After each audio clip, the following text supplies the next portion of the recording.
Welcome to Truth Uncompromised.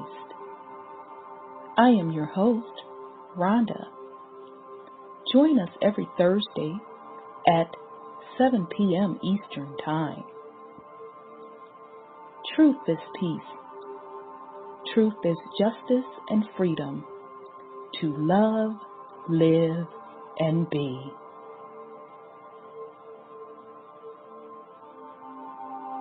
Music provided by sourcevibrations.com.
I am love. I am peace. I am free. I have abundance. I have everything within me. For I was, for I am, for I will always be. We are love. We are peace. We are free. We have abundance. We have everything within us. For we are, for we will always be. For Mother Earth is love. For Mother Earth has peace. For Mother Earth is free. For Mother Earth has abundance. For Mother Earth has everything within her. For she was, for she is, for she will always be. And so it is spoken. So it has been written, and it is done.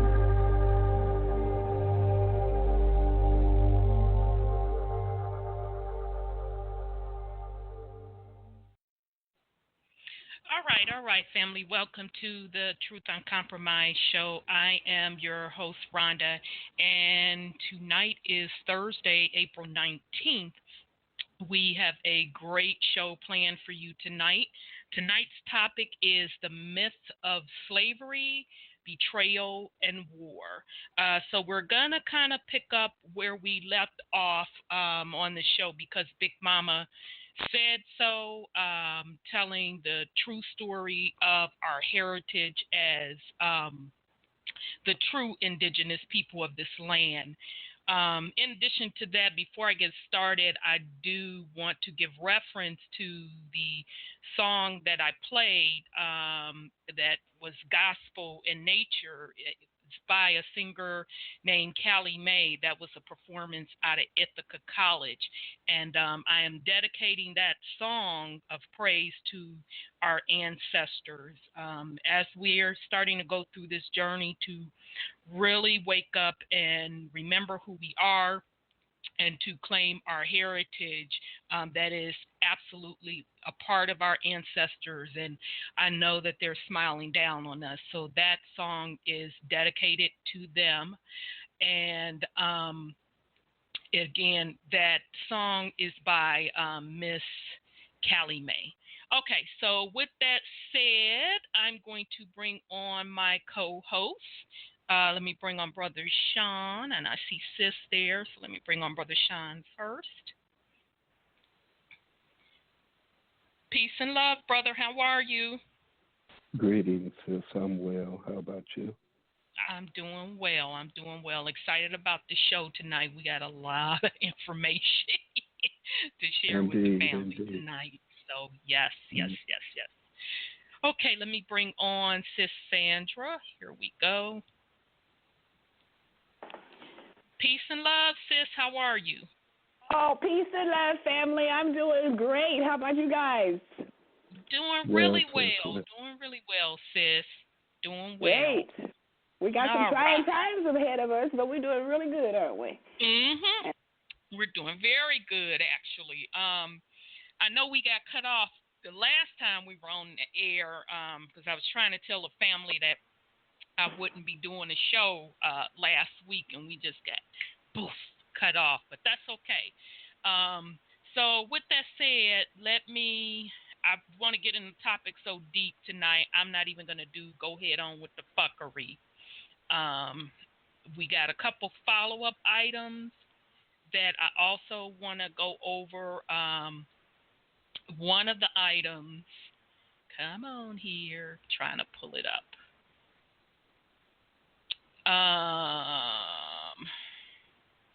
Okay, so we talked about this Mama Earth and the weather, right? So I don't know about y'all, but and it's most of the states. We don't know what season we're in. I know personally, and Sean can attest to this. This week, once again, one day it's almost 70 degrees, like 68. Next day you wake up, it's snowing. Okay, and so it's this cycle of weather has been happening all across the country, and specifically, I mean, it's so bad, family, that it'll be warm, then it'll rain, and feel tropical-y, and then it'll snow. So this particular article was put out by the Free Thought Project. And if you're on Facebook, you can subscribe to them to get different articles. And I saw it come across my page. So this particular article, they're saying, eye-opening study predicts solar cycle will cause a mini ice age as early as 2020. There goes that 2020 date again. Many people have been seeing that 2020 date. I've heard many people mention the 2020 date. Our brother that did the Cosmic Egg work about Cosmic Egg Universe talked about 2020. He felt that 2020 would be where the portals opened up, and particularly the dimension or district that we're in, the vibration will rise pretty high. And at that point, those that are not resonating on that vibration will have to get out of the area. So he was saying, which I always felt, that the people that can't handle the particular vibration in this realm, they're going to move to the outer layer realm, or what they are calling Mars. Okay, so if you don't know what I'm talking about, I highly recommend you go check out his YouTube video. Kenny, I can't think of his last name, but the name of the video is The Cosmic Egg Universe. Okay, so he kind of talks about that 2020 date, and I've been seeing that 2020 date on a lot of things. From a spiritual perspective, a lot of us are saying a lot of powerful things are going to happen with this realm, meaning the vibration rising. And then on the physical level, we've talked about the 2020 census, which also ties back in to tonight's topic. Okay, so it says, eye-opening study predicts solar cycle will cause a mini ice age as early as 2020. A bombshell study led by Professor Valentina Zakova at Northumbria University suggests that in the next few years, Earth will enter into a cooling phase that will set off a series of events leading to a mini ice age. Researchers came to the somewhat alarming conclusion by creating a mathematic model of the sun's magnetic fields, According to the models, there will be a huge reduction in solar activity for 33 years between 2020 and 2053. This will cause global temperatures to decrease drastically. The temperature will plummet to levels not seen since the 17th century. So that 17th century is interesting, if you think about it. And once we get into the topic tonight, you're going to see a lot of shit jumped off in the 1600s and 17th century. So very, very interesting. So as IFL Science reports, the future predicted activity of the sun has been linked to the Maunder minimum. This was a period when the sun entered an especially inactive period, producing fewer sunspots than usual. This minimum happened at the same time that conditions in North America and Europe went unusually icy and cold. A period of time known as the Little Ice Age. Okay, so keep in mind that they're saying around the 17th century that North America and Europe experienced a Little Ice Age. Okay. During the minimum, the intensity of solar radiation will be reduced dramatically, so we will have less heat coming into the atmosphere, which will reduce the temperature, Zorkava explained. While some of those in the mainstream media use this study as a means of inciting panic about mass famine and human casualties, in reality, a mini ice age will be manageable thanks to modern technology. As IFL Science reports, the previous Maunder minimum occurred in the 17th century and lasted between 50 and 60 years.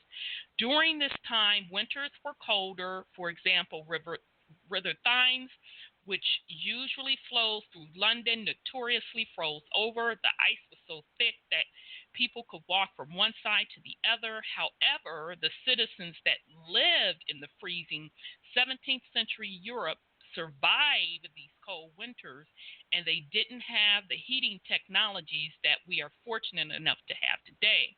If the next solar activity minimum does affect the weather on Earth, it will not be deadly for the human race. Speaking on Sputnik, Zerkova explained that ice ages keep repeating every 350 to 400 years because the sun goes through this period of minimum activity. She said planet Earth has natural mechanisms, and they put natural mechanisms in quote, designed to withstand ice ages and has done so for billions of years and survived.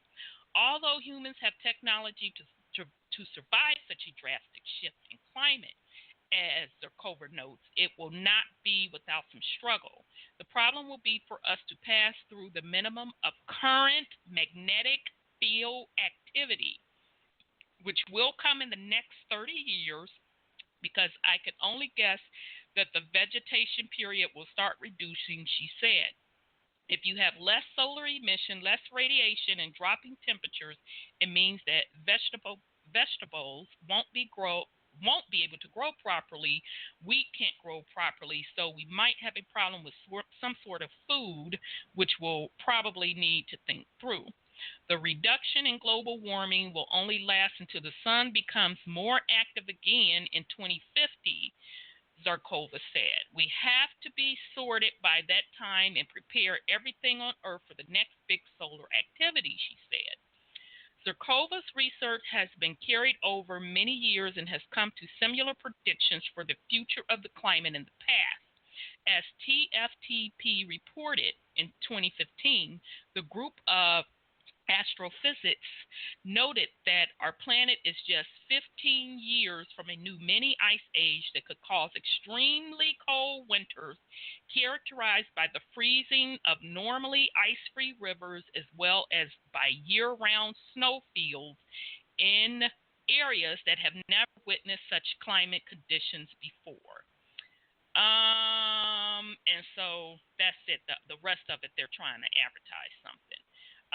In continuing their studies, it appears that this ice age is closer than originally thought. Although the media and government may use this coming cool period to promote fear, Sokovia left IFL science with a word of advice. It will be cold, but it will not be this ice age when everything is freezing like in the Hollywood films, she said. Okay, so that is again off of a website called the freethoughtproject.com, and the name of that article is Eye-Opening Study Predicts Solar Cycle Will Cause a Mini Ice Age as Early as 2020. So I'll put a pause in case somebody wants to put something on it, and then I'll give my 2 cents. Indeed. Okay. Global warming first. Okay, everything about to burn up. Now everything about to freeze. I mean, we know who the people or the children of the sun are. Mm-hmm. I mean, what is this some type of terraforming gig? I mean, what they think this 50, 60 years of cold gonna keep them around? Oh, see, we right on the same wavelength. I didn't want to cut you off. Go ahead on, brother, if you had more to put on it, but you go we're ahead. definitely. Yeah, so here's my take on the article, and I shared it with the family to kind of put you up on game on how they talk in code. So when you hear that year 2020, start to think from a spiritual perspective. The energy on this planet, it's already shifting. Mama Earth is already shifting, and she's cleaning stuff up. So a lot of people keep talking about this 2020, and I'm going on the esoteric side or the spiritual side, and I'm in agreement that 2020 we will definitely see this particular realm that we're in, the vibration will be very high. And we're already going through somewhat of a cleansing with the people. Okay, I think by 2020, it's really going to ramp up.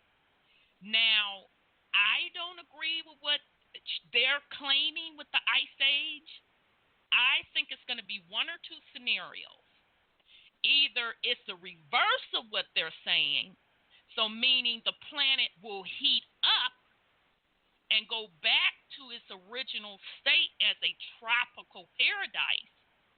So meaning the sun will be hotter, and if you're not resonating at a certain vibration, or if your DNA makeup skin can't handle it, that's going to be ass out for you. So that's the first scenario. So in other words, what they're saying in that article about a mini ice age, I'm thinking it'll probably be the reverse. Okay, and the reason I say that because Antarctica, if you follow the news that's going on there, the glaciers, the ice glaciers are falling at a much rapid pace than they anticipated, and there's a large crack running through there. So obviously that means the planet is heating up. Okay, so that's just my 2 cents on the first take. Now here's the second take that I've really been thinking about. We are going through the time, if you pay attention with what's happening in the media, that they are shifting people back to different lands. Okay, that's what all of this immigration is about. They're shifting people back to where they belong. Okay, and I think Brother Sean pointed this out, that if you ain't where the hell you supposed to be from a land perspective, then you're going to be ass out.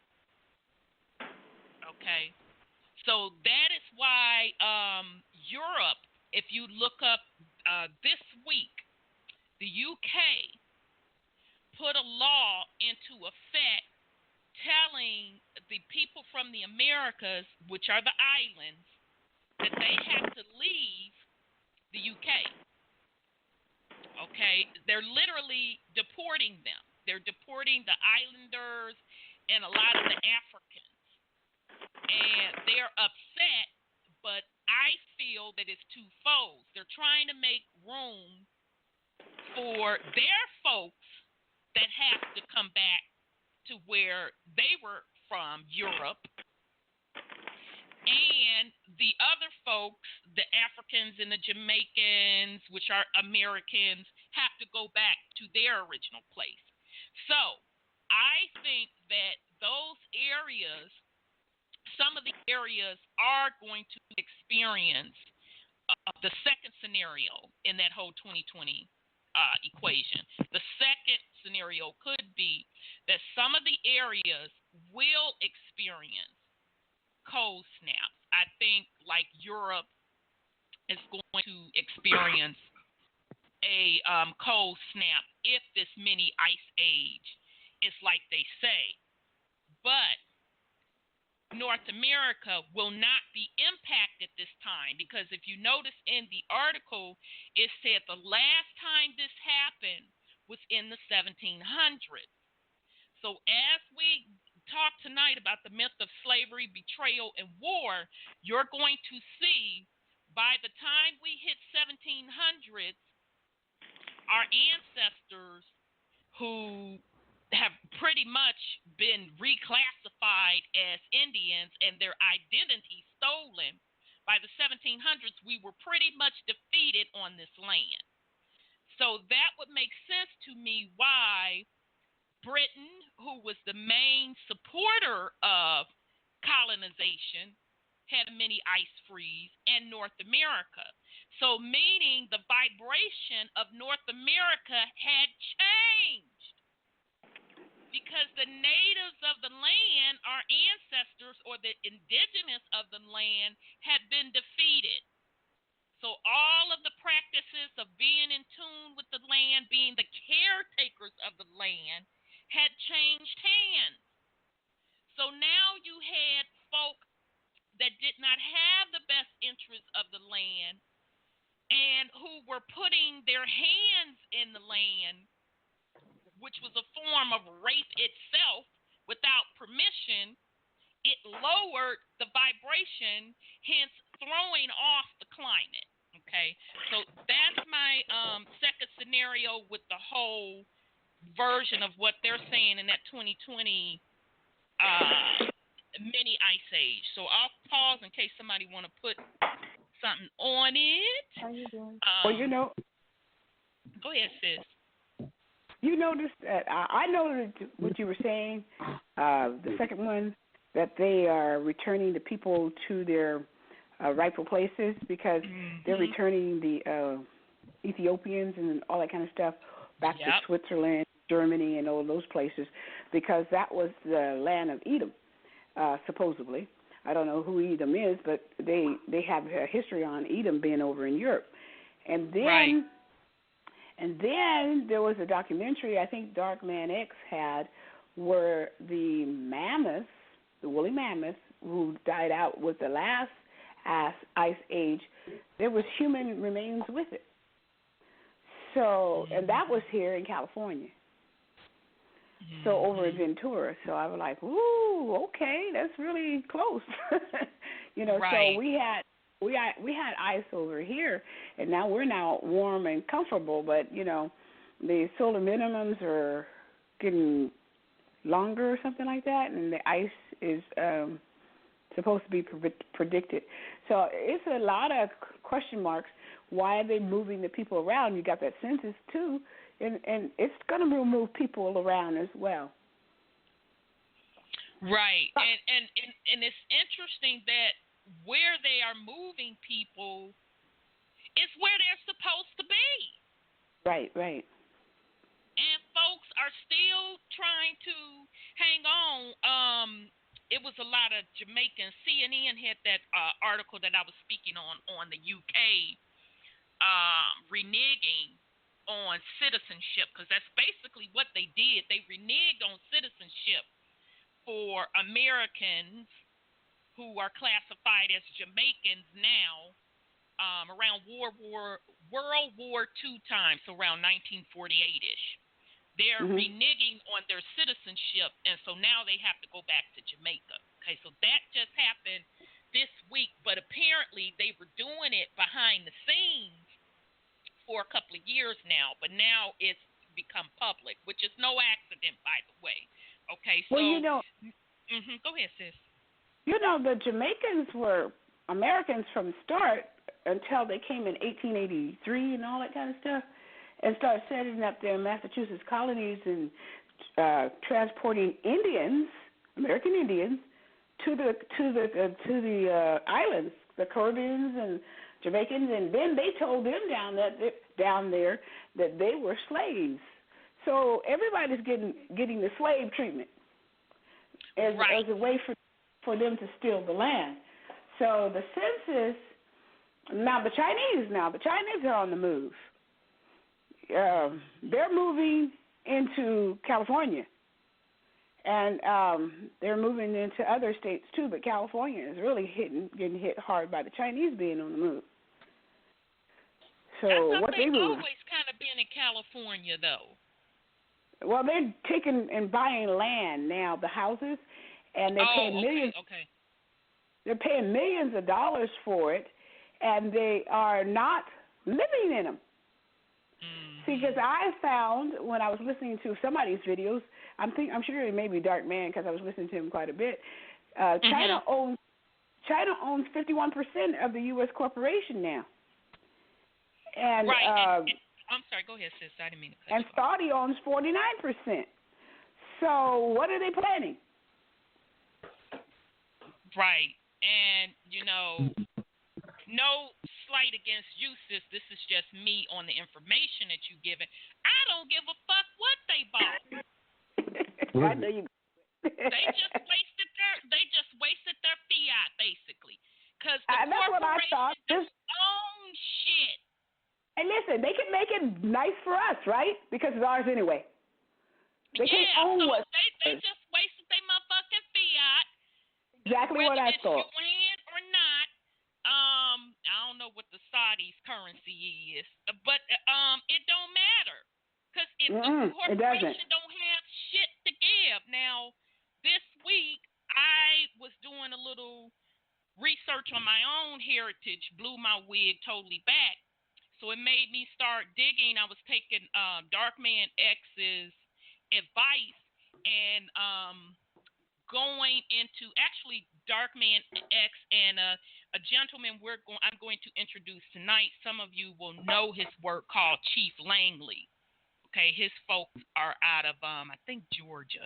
But anyhow, I started looking at whatever state your family say that you're native to.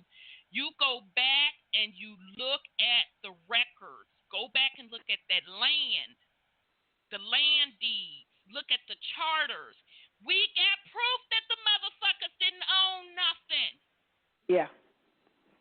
It literally, in South Carolina, it literally shows you where King George set up the charter, and then you go and you see where the folks from England,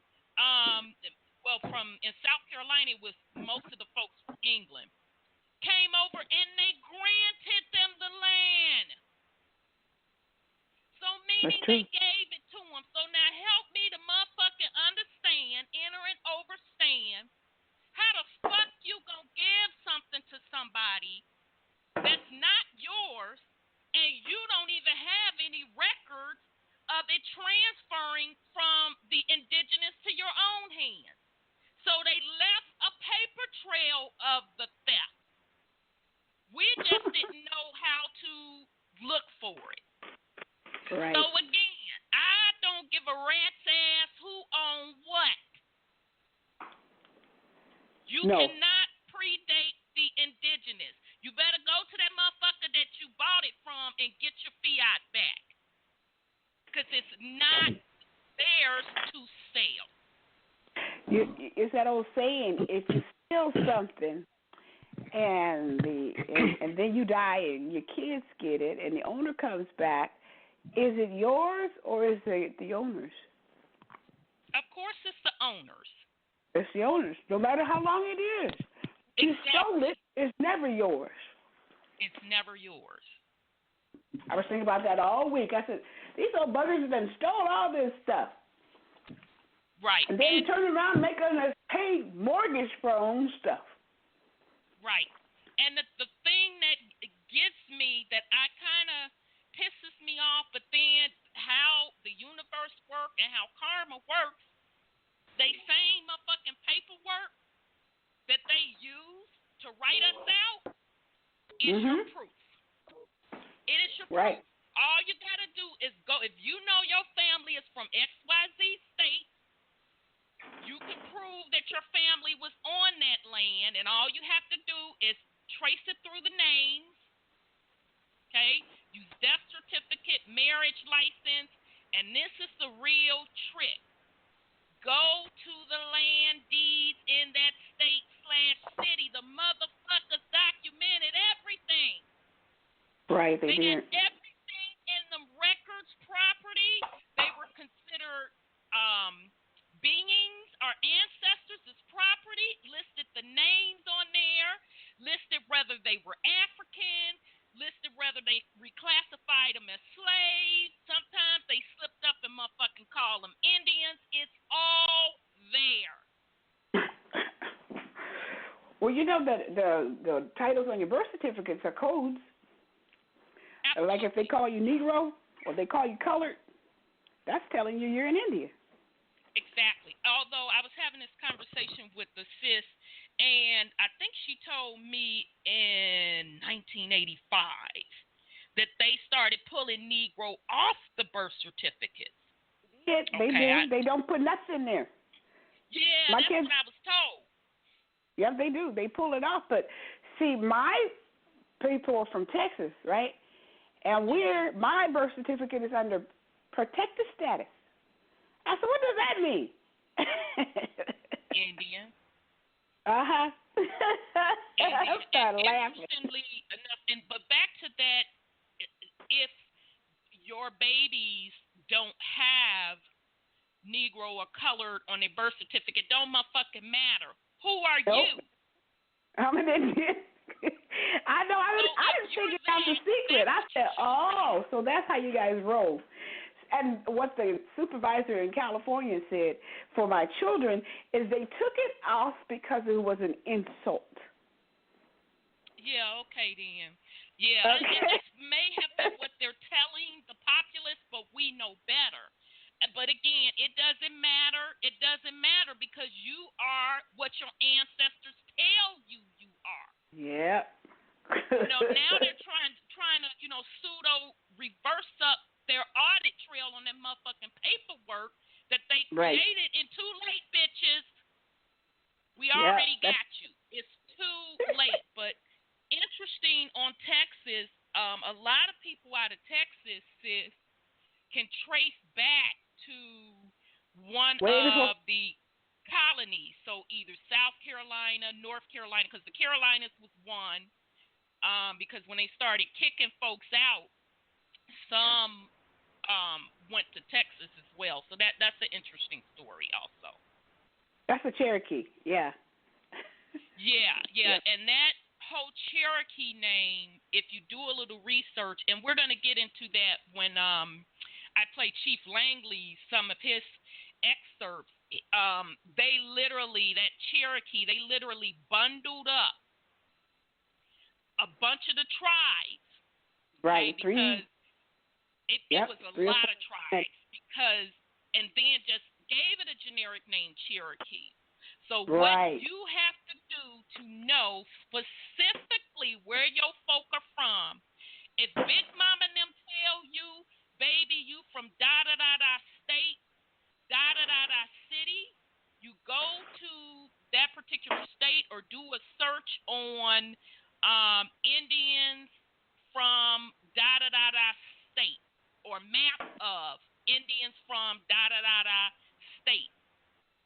It will pull up the map of that state, and it will give you the indigenous tribe name. Right. And then you can even drill down into those tribe name. So it would be the tribes per the location. You could drill down into that tribe name, and it will tell you where they relocated to, which other tribes joined together and formed a new name, or it'll just be slick with the shit and say that they've been wiped out. So what it really like the Mayans. They put them into slavery, okay? Right. So you can trace down to the tribe of where your people are from. All you need is exactly where your family is from, okay? And a lot of us will trace back to Carolinas, Georgia, Mississippi, Alabama, Florida. My bad for leaving out Florida. Florida, yeah. Okay. All righty. Okay, so before we move on, I did also want to talk about, and I think a lot of us know this, but just in case you're trying to educate your family as well about the myth of slavery and how we are indigenous to this land. Martin Luther King Jr. finally came out and said that the indigenous people are being held captive in their own land, okay? And shortly after that, when he started talking on those lines, when he started talking about poverty, he was taken out, okay? Malcolm X came to the same conclusion. When he started talking about that we are aboriginals, but we don't like to be called aboriginals, okay? And Malcolm X also spoke on how the colonizers used the divide and conquer tactics between the different tribes, okay?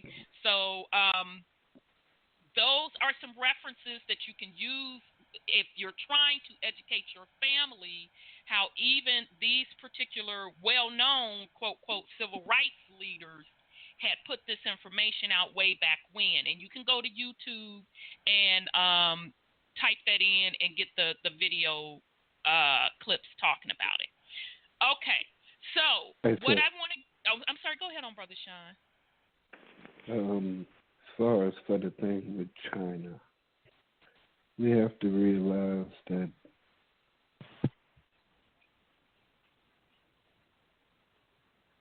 oh, so that's nice. He just got dropped off. He's talking about peas, old boy. He can't talk about as soon as he's like, okay, so he'll come back on, and I'll let him get his say in. But I want to send a shout out to Sis Cheryl Wooding. I have been wanting to get this information for quite some time. It is in rare circulation. I think they have the book for like $256,000, something outrageous. This book blows the lid off of all of the things about the Black Indians. And the name of the book is called 103 Facts About the Black Indian. Okay, so we're going to use that as a reference point tonight. So before I do that, here comes Brother Sean back in. Hey, brother. Hey, sis. Okay. Yeah, go ahead on with your point. We see you got to the point where you said about the Chinese, then you dropped. Yeah, and this whole Asiatic American thing.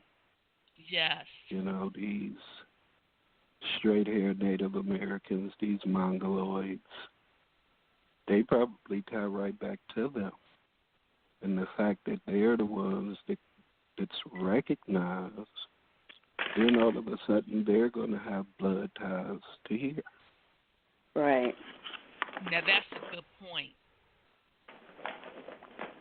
But see, well, Genghis Khan did that's that. the reason. But that's the whole reason we got to do away with all this paperwork bullshit anyway. Exactly. Period. Mm-hmm.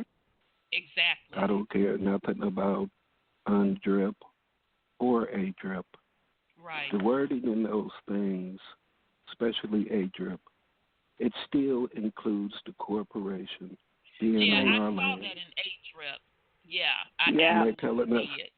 how you gonna tell us what the fuck our rights is? This our land. Exactly. That's another damn treaty. Mm-hmm. And anybody that tries to it utilize like that in court or whatever, if you do get some type of privilege through that, then you've accepted their new treaty. Now that I agree with. Because that's how I feel about reparations. So that makes perfect sense what you're saying. 1,000% agree with you on that. 1,000% agree with you. And as far as for that crack in Antarctica in 2020, I mean, from a numbers point of view, you could either break that down to 4 or look at it as the 22, a master 22, number. manifestation. Master building. That's probably some type of portal opening up. Yep. Oh, yeah. That's what there the was guy something from buried in Cosmic Egg was saying that he said, I don't want to give no dates because I hate giving dates, but he said he was feeling 2020 was when those portals were going to open up, and he specifically was talking about the portals in the Arctic specifically. So that's very, very interesting that you said that, brother, and that is what I feel in my core. Now, incidentally enough, check out if you get a chance, family, if you have Netflix. Netflix redid Lost in Space. Ooh. You watch it, and it's really good. It's entertaining, too. But it's telling the story of the cosmic egg. Because Earth had to be, quote, quote, evacuated. A group of people had to get off Earth. Okay, you had to be selected. Let me get it right. You had to be selected to get off Earth to go to another, quote, quote, planet. And if you use that cosmic egg model, that's going to another, quote, quote, dimension or another outer layer of our realm. And when they came into the particular new realm, and by the way, the name of their spaceships were Saturn. So I'm like, so are they trying to tell us they went to the Saturn realm? But anyhow, when they landed there, they landed in a place that looked like the Arctic. Okay? Then they found the land, quote, quote, where it was not cold. Okay? It was a tropical land. And then if you watch the scenery closely, it is a mirror of what the pictures that they show us of Alaska and the Arctic. They literally had the mountains. It really just tripped me out. And the name of the folks that were selected to go over to these new realms, they were setting up colonies. I said, get the fuck out of here. So in other words, they're showing you the futuristic story of when this realm changes and folks will be forced to get out this realm that does not resonate on that high vibrational level when they have to go to another realm that is on their particular vibration and set up colonies. So they're in that new Lost in Space.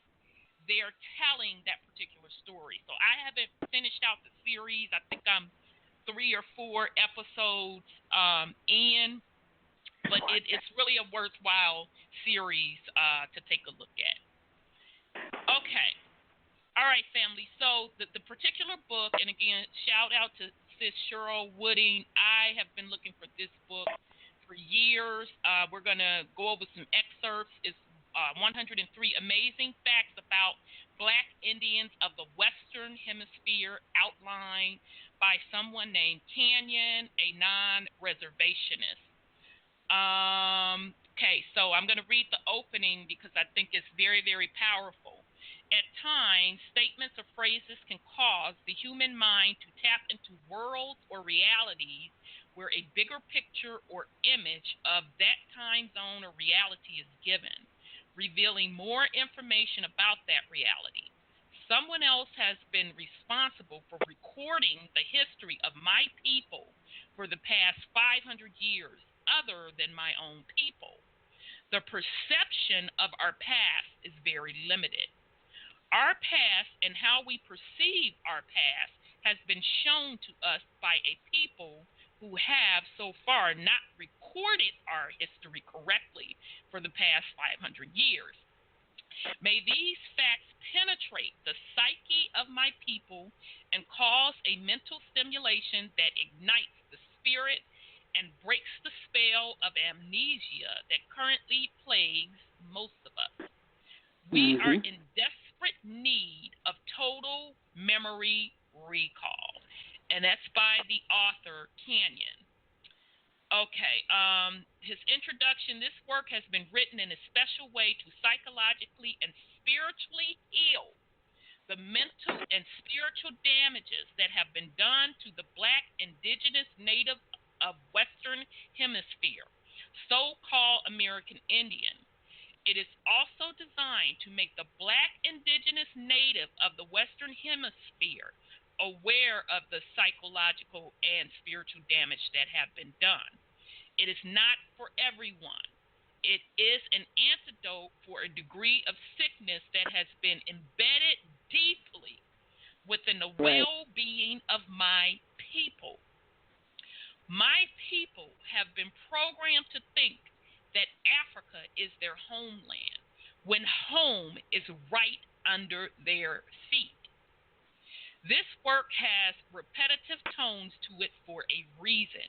It is designed to deprogram the systematic programming of the Black, indigenous, native of Western Hemisphere throughout the Americas on how they have been mentally trained since birth to view themselves, and how they have been I lost my train to perceive, and how they have been mentally trained to view and perceive their own ancestors.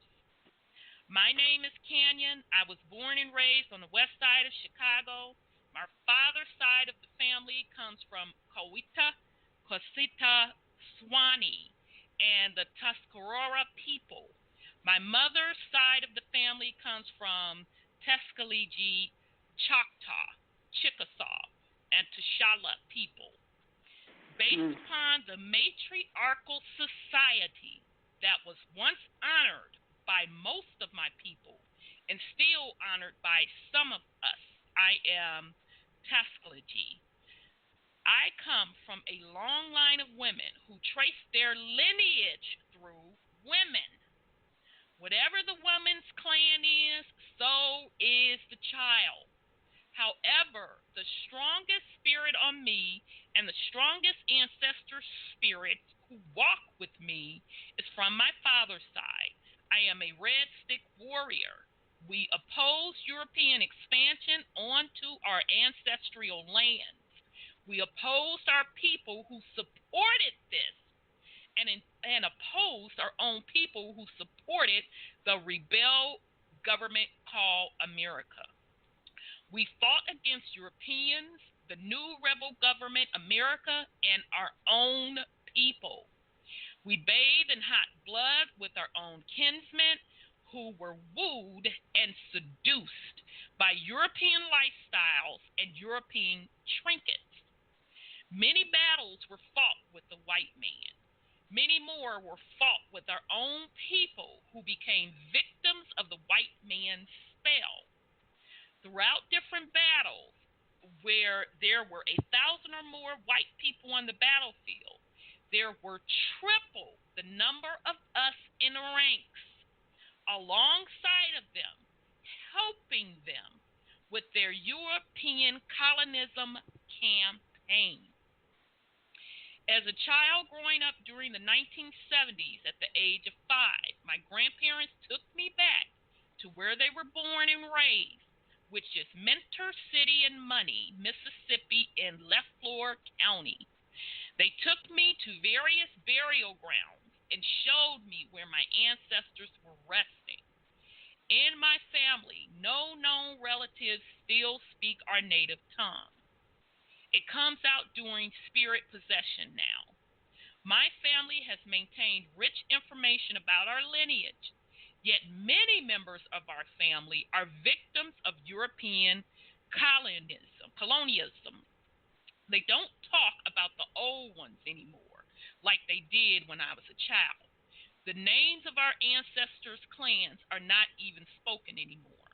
The only thing that matters to them now is going to the white man's school, receiving his indoctrination and stamp of approval, graduating, getting a job, and paying your bills on time.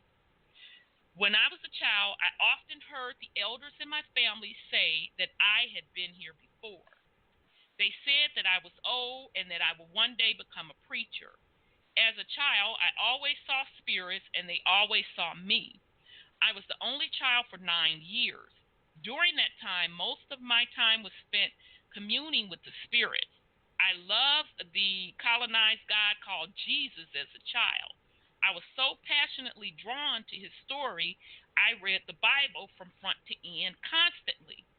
I memorized the books of the Bibles, the ones that weren't taken out, always listened to Christian preachers on the radio, and would write them letters. My grandmother went to church seldomly. On some Sundays when I wasn't going to church with her, other Sundays I was honoring the Hindu god Krishna with my mother at the Hindu temple on the north side of Chicago. As a child, I sat on the lap of his divine grace, A.C. Vakadanta. I know I butchered his name, Swami. I did not know that one day this would be something very special. I remember as a child on the west side of Chicago, white people calling my family niggers while riding by in their cars. When I said my prayers to Jesus at bedtime, I wondered if he would call me nigger when I got to heaven, since he looked just like the other white people who called us nigger. Sometimes saying my prayers at bedtime was often confusing as well. Should I pray to Jesus tonight, or should I pray to his Father, God, tonight? Will God get mad if I give Jesus too much attention, or will Jesus get mad if I give God too much attention? When I got older, I learned that Jesus was really dark-skinned, or what some might say black. I learned that his hair was woolly and that he looked nothing like the program image that was instilled in me. I also learned that there were many achievements and great accomplishments that had been done by so-called black people that were never recorded in my school textbooks. I also later learned why, as a child, the kids teased me when I told them I was Indian. I did not fit the program image that was instilled into most people. They did not know, like most adults today, that we all do not look like Sitting Bull or Geronimo. When I got older, I learned that the titles Negro, Colored, and Black does not represent a nationality. I learned that in the not-so-distant past, any dark-skinned or brown-skinned person, be they indigenous to the Western Hemisphere, Africa, Asia, or Europe, were called Negro or colored by those who were melanin-recessive, so-called white people. I learned that millions of my people, the darker natives, were relabeled as Negro and colored, and again relabeled as Black Americans by pale-skinned Europeans. I learned that the titles Negro, Colored, Latino, Hispanic, Black America, and African American were colonized titles, intentionally placed upon my people to condition them into thinking that we all come from Africa, Spain, or elsewhere other than being indigenous to these shores. Many of my people who did not maintain their true tribal identity became victims of being psychologically, spiritually, and geographically removed from their native land and placed on a continent 2,000 miles across the Atlantic Ocean, Africa. The ancestral spirits have led me through many different schools of thought. In college, I came across the teachings of His Grace, the Honorable Elijah Muhammad, a Yuchi, through one of his students, the most noble Minister Louis Farrakhan. The spirits then led me to His Royal Highness Al-Ayman Isa Al-Hadi, also known as Chief Black Eagle Yosemite. After this, I was contacted by Egyptian and Yoruba deities. I had an experience with a race of aquatic beings as well. At the age of 30 in the fall of 1999, the spirits instructed me to cut my hair in the tradition of my people. The spirits have told me that I am a keeper, not only of my people, but of this planet as well. My purpose in this incarnation is slowly unraveling. I no longer bash the white man and give him or his woman credit for bringing about the demise of my people and even the demon spirit that currently resides on our planet. Those of us that know the higher teachings say that energy follows energy. The demon spirit that currently resides in this abode is a result of our own actions. The divine gives us things in stages. According to the degree of our consciousness is how we are served by the universe. My people in the Western Hemisphere were on the downswing long before Europeans came here to settle. This work addresses a certain degree of consciousness. Therefore, as mentioned, it is not for everyone. There will be things that will be said that people may take offense to. That's not my challenge. You'll have to work that out within your own spirit. The information in this work comes from past life experiences, ancestral spirits, present life experiences, family members, books, and various teachers who my spirit guides led me into this day and time. In the words of God, Sister Brown Fox, I salute the ancestors who struggled and were sacrificed, maintaining the culture and tradition of our people. I salute the medicine women and the medicine men that help heal our people in time of sickness. I salute the women warriors and the men warriors who protected our sacred villages. I salute the women chiefs and the men chiefs who represented our sacred council. I salute all my ancestors who lived in different physiological forms other than the human form.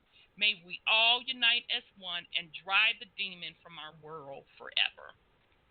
Okay, so I'll pause in case somebody want to put something on it. Yeah. Go ahead on, Brother Sean. First and foremost, we still have to address those quote-unquote demons that look like us. Yes. Amen, brother. Absolutely. I mean, from my perspective, there was no quote-unquote interracial thing here because there was none of them here. I agree. They existed and learned amongst the quote-unquote Moors. Yes. That's their daddy. Yes. So, I mean, what's ours is ours, flat out. Right. That's why they got these fake DNA tests to keep trying to put us over in Africa with the Right. Moor. Yep. whether we claim to be Moors or not. Yep. And anybody that's in any organization or quote-unquote secret society Yep. that's based upon Moorish science, Mm-hmm. which is occult science, Mm-hmm. Mm-hmm. y'all got to go. I mean, we had our own magic here. Why is that suppressed? Why are we always being told about Gnosticism and all this, that? All that come from over there. Mm-hmm. Mm-hmm. What exactly did our ancestors do as far as for spirituality? What is it that they referred to the body's organs as? Not the terminology we picked up in English or from Africa or from India. Right. We have to get back in touch with our indigenous tongue Mm-hmm. to truly understand who and what we are. Yes. We can't keep using that terminology from over there. We don't know what we don't know what we really invoking. They created that whole story about all that. Right.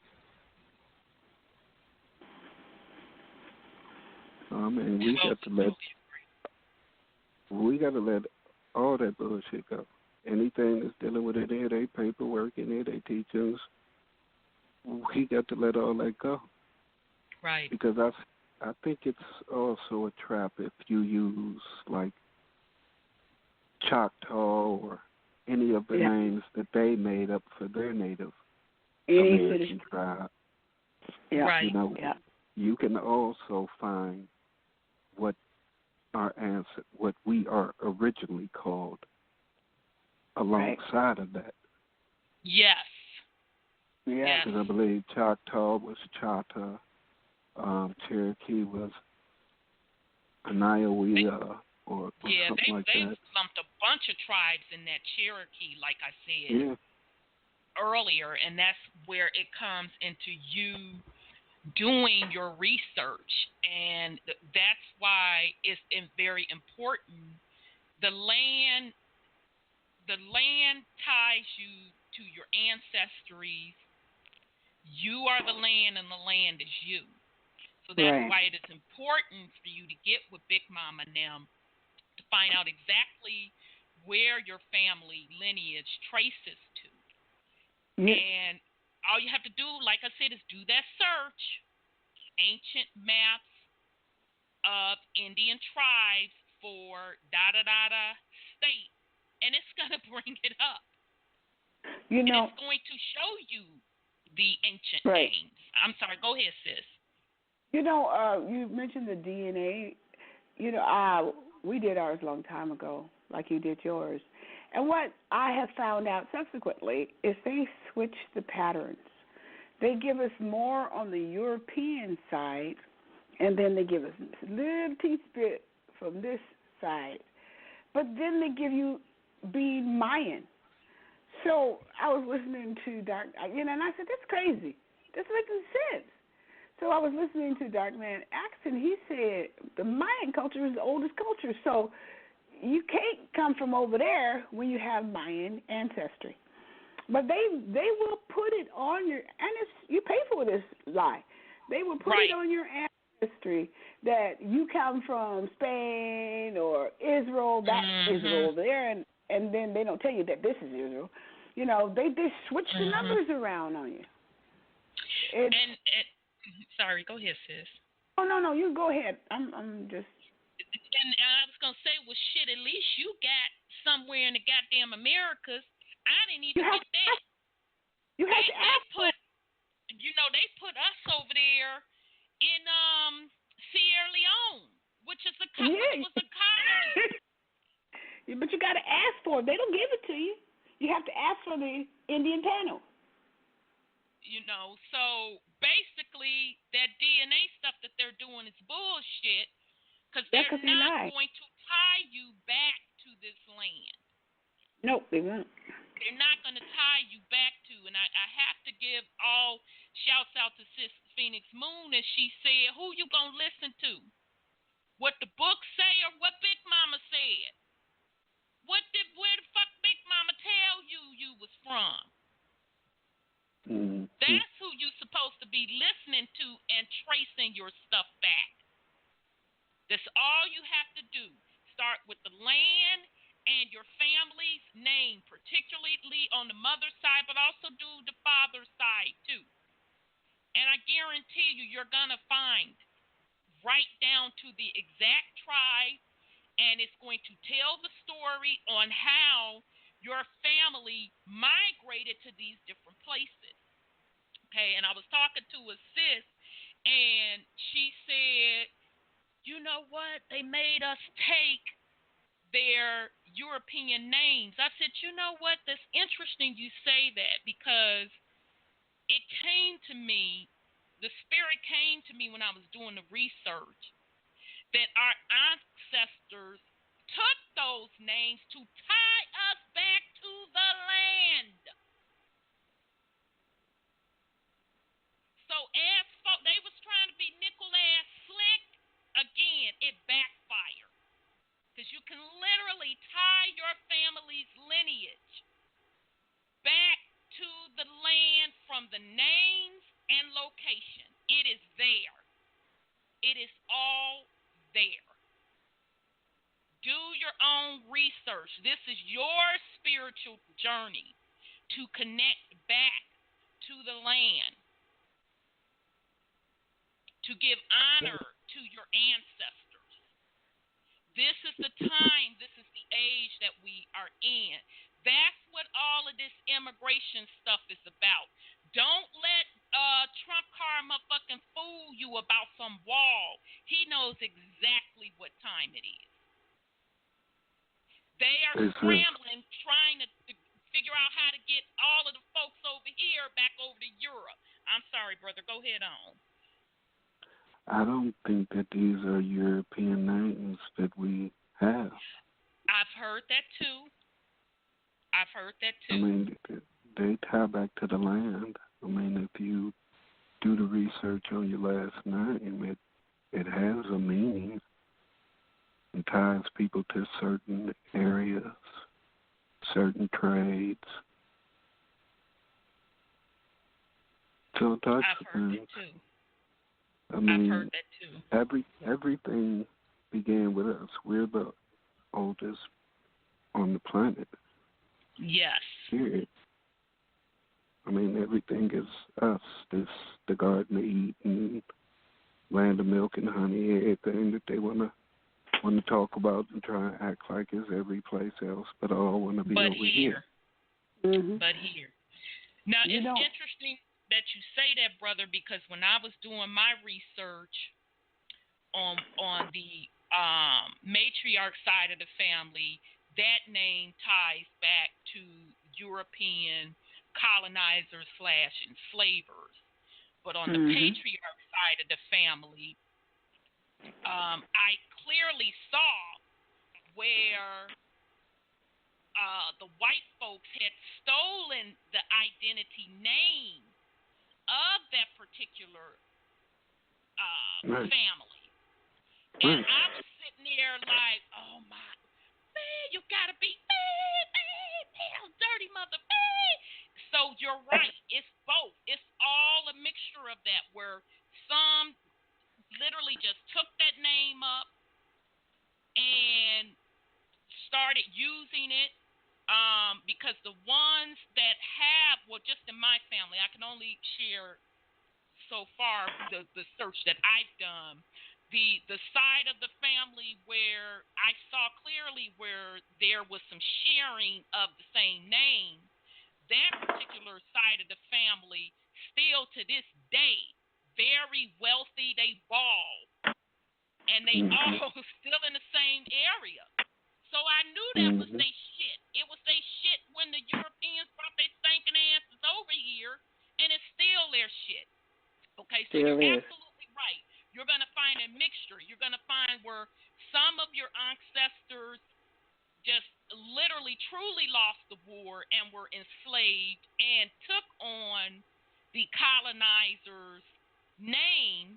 And then you're going to see some that held on to that name, but you'll also kind of see where the Europeans, Dutch, or whomever, folks that weren't native to this land, also took on your family's identity and name as well. So you are absolutely right, Brother Sean. But this is information that you can definitely research yourself. And unfortunately, in a way, it can be messed up how far you dig back in your past and what you wind up finding out. That's true.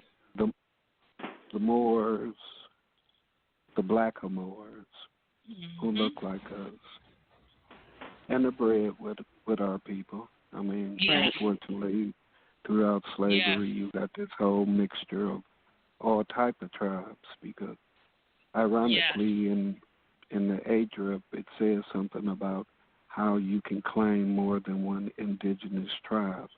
That's them saying that they know it's been tribal mixing going on.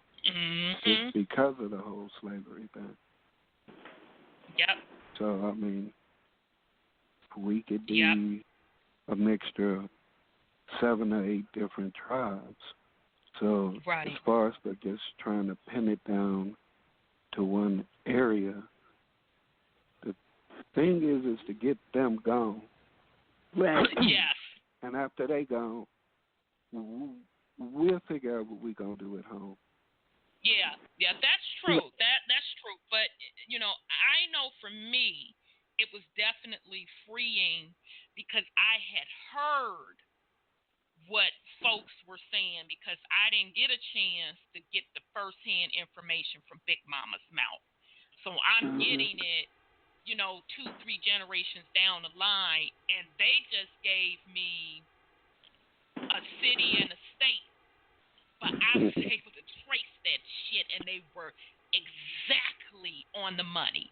What Big Mama said, I was able to exactly trace it.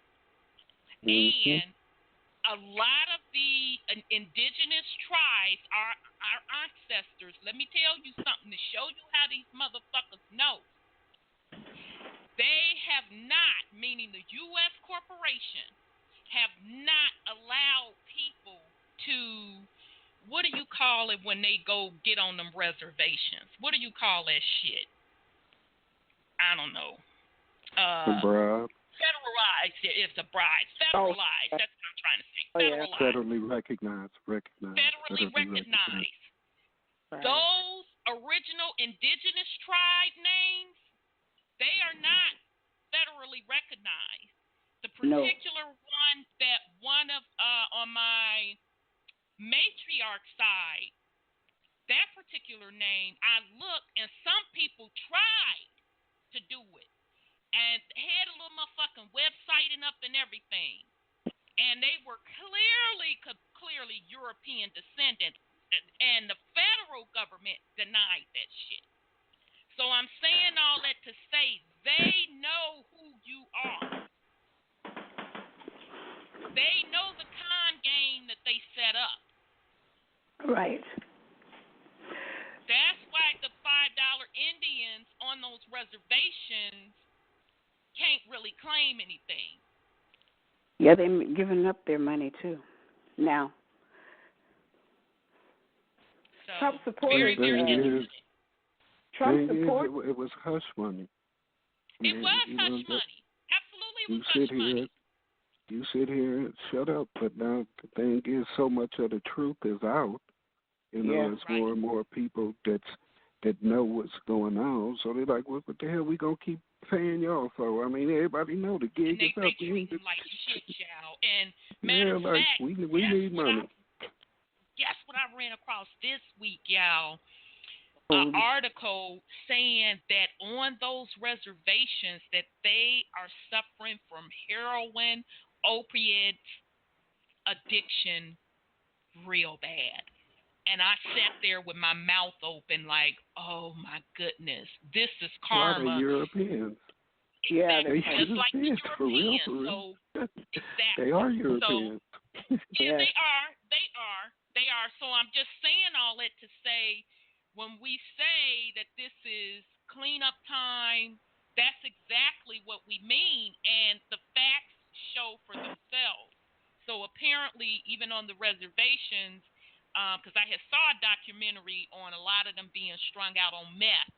And just this week, they were talking about a lot of them now on opiates or heroin. Shit, meth, heroin, tomatoes, still deadly. Okay, so this just shows you what is going on the planet right now. Okay, so I'll pause in case somebody want to put something on it. If you all want to join the conversation, press *1 to get in the queue. I'm going to go back to the 103 facts about Black Indians. So if you have your hand up, I'll check in every now and then. I'll take a breath and check in and see if your hand is up. You know, okay. Sorry, go for ahead, those sis. people who are still trying to follow the Bible, I found out that there's too many incongruencies to which land is named what. Because you remember you were talking about the lady who went to sleep, and when she woke up, she was in another state, and then she went to sleep again. That was Cheif Warhorse. Yes. Yeah. Mm-hmm. So those countries of Israel is here. You know, Spain is here, Greece is here, Italy is here. Everything is here. They just didn't change those maps. So the next question is, who are those people they about to blow up the planet over in the Middle East? Who is that? It's not the real deal. So they didn't change the Bible around or the names around to support the thieves, and therefore our people who still believe in that was looking in the wrong place. I'm talking about them Israelites, right? All those people who believe that the Bible is very strong. Well, you better start looking over here because over there is the wrong names. And I just want to bring out that. Looking for nothing over there. They want us to look over there. No. They here. They don't care nothing about what's happening over there. They over here. So they don't care nothing about that. Yeah, but the news media is drawing everybody's attention. Oh, this is the book of Ezekiel happened. No, it ain't not over there. Right. So I just wanted to bring up that part since I do a lot of that Bible stuff. And I'm thinking, this is crazy. And Northwest of Mexico. They yell that this is northwest of Mexico, and this is southeast.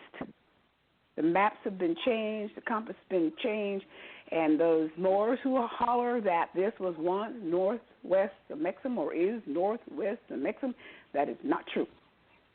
And all you have to do is, and in this particular show promo, I purposely put that map up once again in the promo. Just pause and save it, and it's an ancient map of Africa. It clearly shows you. That's right. Where North Africa is. North Africa, it was like a state within Africa. It even depicts on the map the places in Africa where white people were. Okay. So North of Mexico was not over here. Nope. Okay? When you associate yourself with North of Mexico, when you associate yourself with Moor, you're associating yourself with Africa. Now, it's nothing wrong with that if that's what you want. It's definitely not my business nor my concern if that's what you want. Okay? But the facts are, this is not Africa. It's two separate things.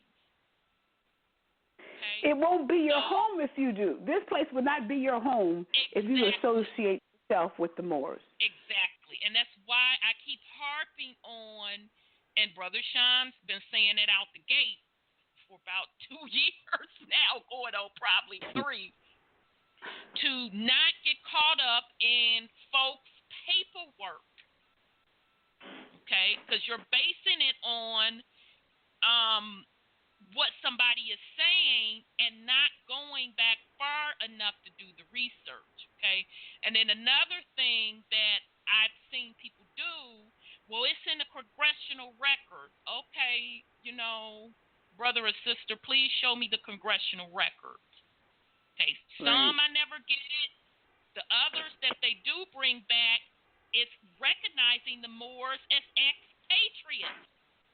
So when I look up the definition of expatriates, meaning someone not of this land, and I put that back before them, it's like it's not registering. Okay? So all I'm saying is if you want to be Moor, I don't have no problem with that. That's your business, but just recognize that means African, pretty much. African and European. Okay? So, let me go to 504 and then. Okay. 504, your line is open.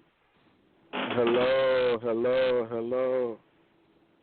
Peace and love. How y'all doing? Good. How are you? I'm good. Brother Sean, what's up, man? It's Brother Will. It's your world, Brother Will. How you doing? Wow. I'm chilling. Good. I'm chilling. I just kind of, overheard y'all, talking about, geographical, things of that nature. And, I'm just kind of throwing my 2 cents in there.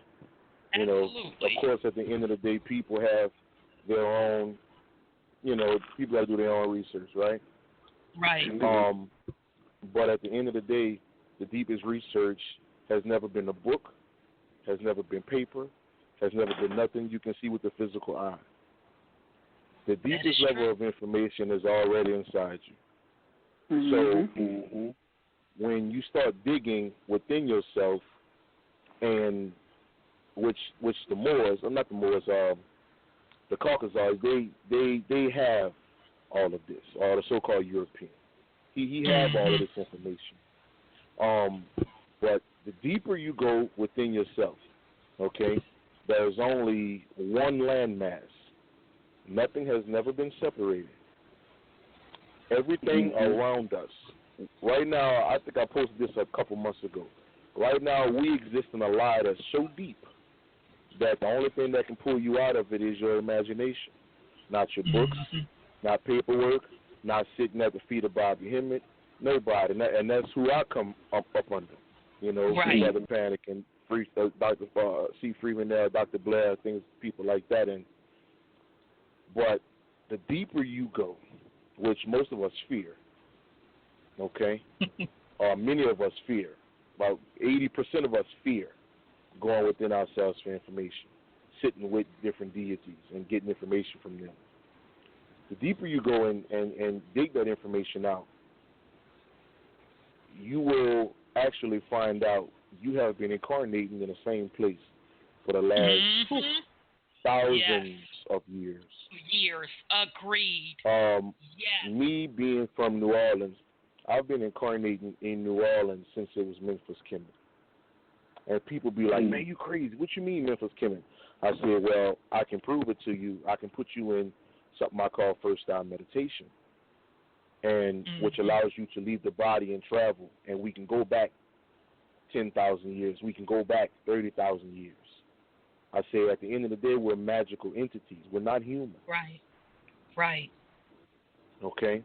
So because of that, they have all this information. This is why it's in many parts of this country, in many major cities, they have a cathedral. They make sure they have one huge church in these big cities. In New Orleans, they have the Jackson Square. They have the cathedral there.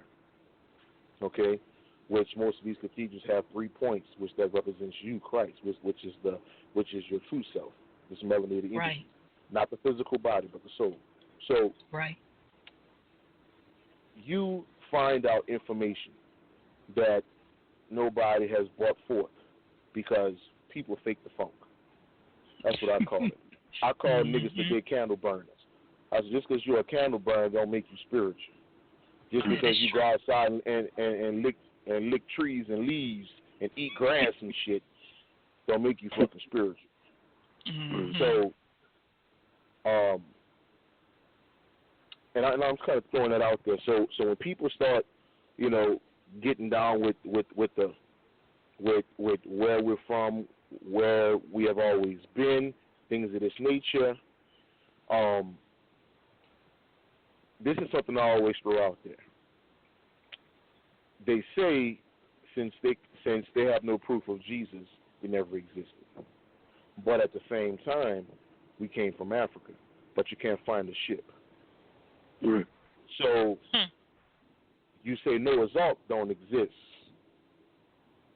but then you still can't find a ship. That you came here on ships.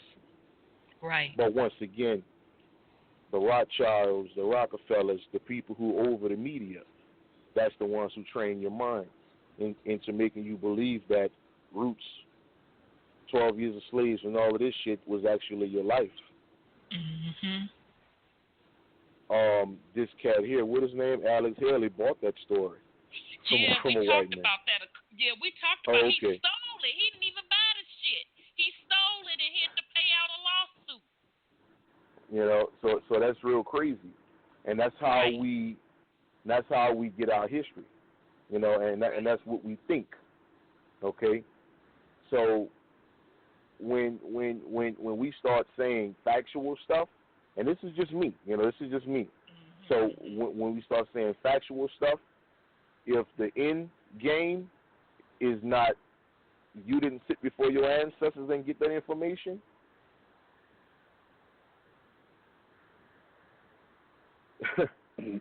I wouldn't even say it is a fact, because they would tell you some shit that you wouldn't even think that it was real. Like most of us are in a belief that we floating in the universe right now on a ball. There you go, Brother Will. You finna start some shit, boy. But hey, all I'm saying is, I feel you. All I'm saying is, in the same classroom where you learn Christopher Columbus discovered America, you learn that the Earth is a globe. What I'm saying is, we are asshole backwards people. We are asshole backwards people. Okay, you say Noah's Ark don't exist because you can't find something, but then you say slavery existed. But then you say Jesus is not real because you can't find him. But then you say, what's this guy's name? Columbus discovered America, and you say that's not real. But then in the same classroom, the teacher teach you that the Earth is a globe. So so right now, we are the most backwards ass people that's walking the planet right now, and don't even know it, don't even understand it. Right. Exactly. Because we're disconnected from I just kind of, my man Sean, he got at me yesterday and was like, Will, man, hey, man, we miss you, man. So I had to come through and show love, man. I love y'all, man. I love y'all, man. Definitely. I'm so glad you did, brother. So you're definitely free to stay with us. I can leave your line open, mute you. You let me know how you want to play it. You're more than welcome to continue to join us. It's up to you. Definitely, man. I appreciate y'all, man. Y'all do y'all thing, man. I'm gonna holler at y'all. Okay, then, brother. Well, thanks much and peace and love. It was great hearing from you. All right, family. Peace. Okay, peace and love. Okay, that was Brother Will Kapur. It was so nice hearing from him. Okay, 404, I'm coming to you, sweetheart. 404, your line is open. Greetings, family. How are you? I'm well, beloved. How are you? Oh, I am wonderful. I did want to say a few things tonight, though. I'm kind of resonated. Is this Sapphire? No, this is Sister Ian Jillian. Okay. Oh, okay. I haven't heard from you in a minute. You kind of sound like Sis Sapphire there a second. Okay. Hey, sis, how are you? It has been a while. I am well. I did want to speak tonight, though, because some things that he said kind of resonated with me, and that is because Coming from the Caribbean here, I remember as a child, my mom and some of our what I call our adopted family that kind of gave us some of the hopes and taught us a lot about the culture here in America. I remember that as a child, they would take us to different places, Illinois, Indiana, Michigan, and a lot of those places. And I remember as a child, I used to tell my mom that some of the places I recognized and that I had been to those places before. And she would always say to me, how could you know those places and how could you have been there when you just recently got there? And I remember as a child, I was fascinated. I had a fascination with reincarnation, and anything that I put my hands on regarding reincarnation or, you know, life after death or reincarnating in a different body or a different spirit, I wanted to read. So those things still occur to me even in my travels. As I have grown. There's places that I go to, and they're very familiar. So I wanted to make points on that. Now, the other thing I wanted to on that you talked about earlier, since I started doing a lot of research with the situation with my property, I'm learning that a lot of things has to do with actually land patents. And they are the more true deeds of the land than the deeds, the paper deeds that they actually give you, because the deeds that they give you is more like a certificate, is more like a bond. Right. And so basically the patents are the true document that was given to the indigenous people when the lands was given to them. Because my nephew just recently called me, and when my mother passed, I'm finding out not only where I'm from in the Caribbean that my family owned land. I have death certificate, marriage certificate, birth certificate, and those things that were family that my mother had. And I also, my family also owned property in Barbados. And then I also in Brazil, and some of them are still there. They do carry names of the Spaniards, like de Souza and some of those other names. And so our family has property over there as well. And what I'm finding out in my research by doing the linear of my mother's side of the family, what I learned, because she was married multiple times until I went through the different, the birth certificate, death certificate of her father and those, and then it connected with the mother. Now I'm finding out her family name is even different than the name she carried up until now. Right. So that's one other thing I wanted to point out. If anyone is doing their research, and I would say that one of the things you did say, hitting the nail on the head, you would have to not only look at the maternal side, you have to look at the paternal side as well to make that connection. And lastly, I'm sorry. No, you go ahead, sis.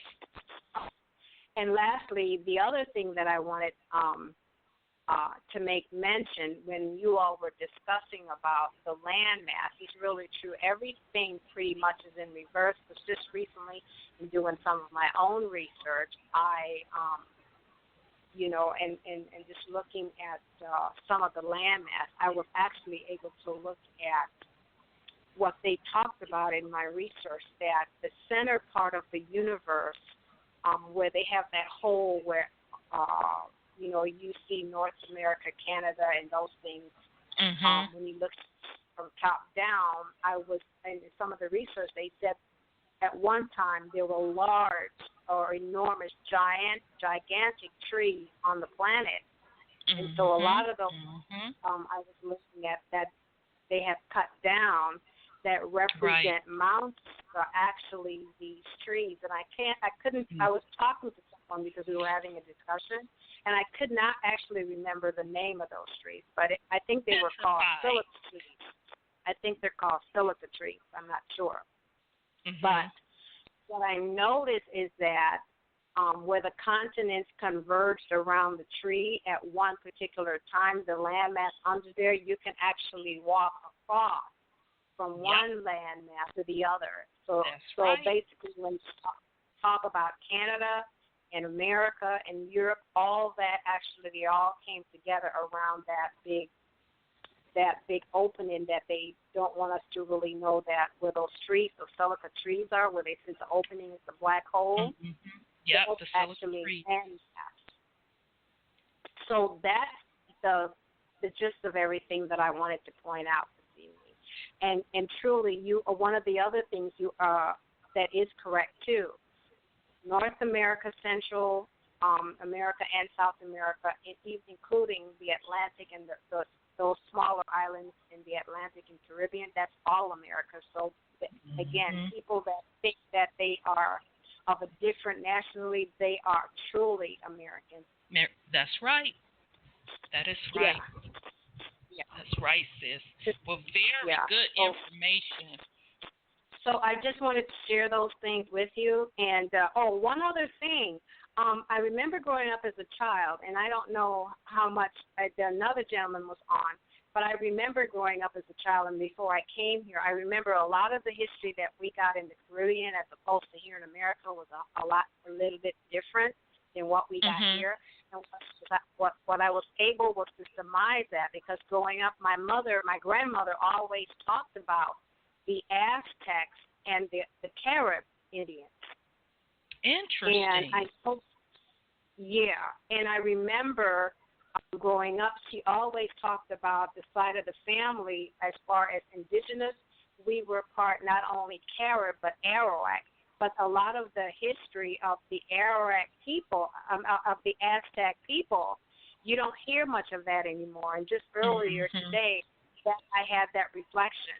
And I think the Aztec culture was also part of what they call Hispanic or the Mexican culture, and I think that will also some of those people in South Central part of America, the South and Central part would also connect with the Caribbean, but also make them part of our indigenous family as well. So, and I yield. I'll just leave it right there. Okay. Well, thank you very much, sis.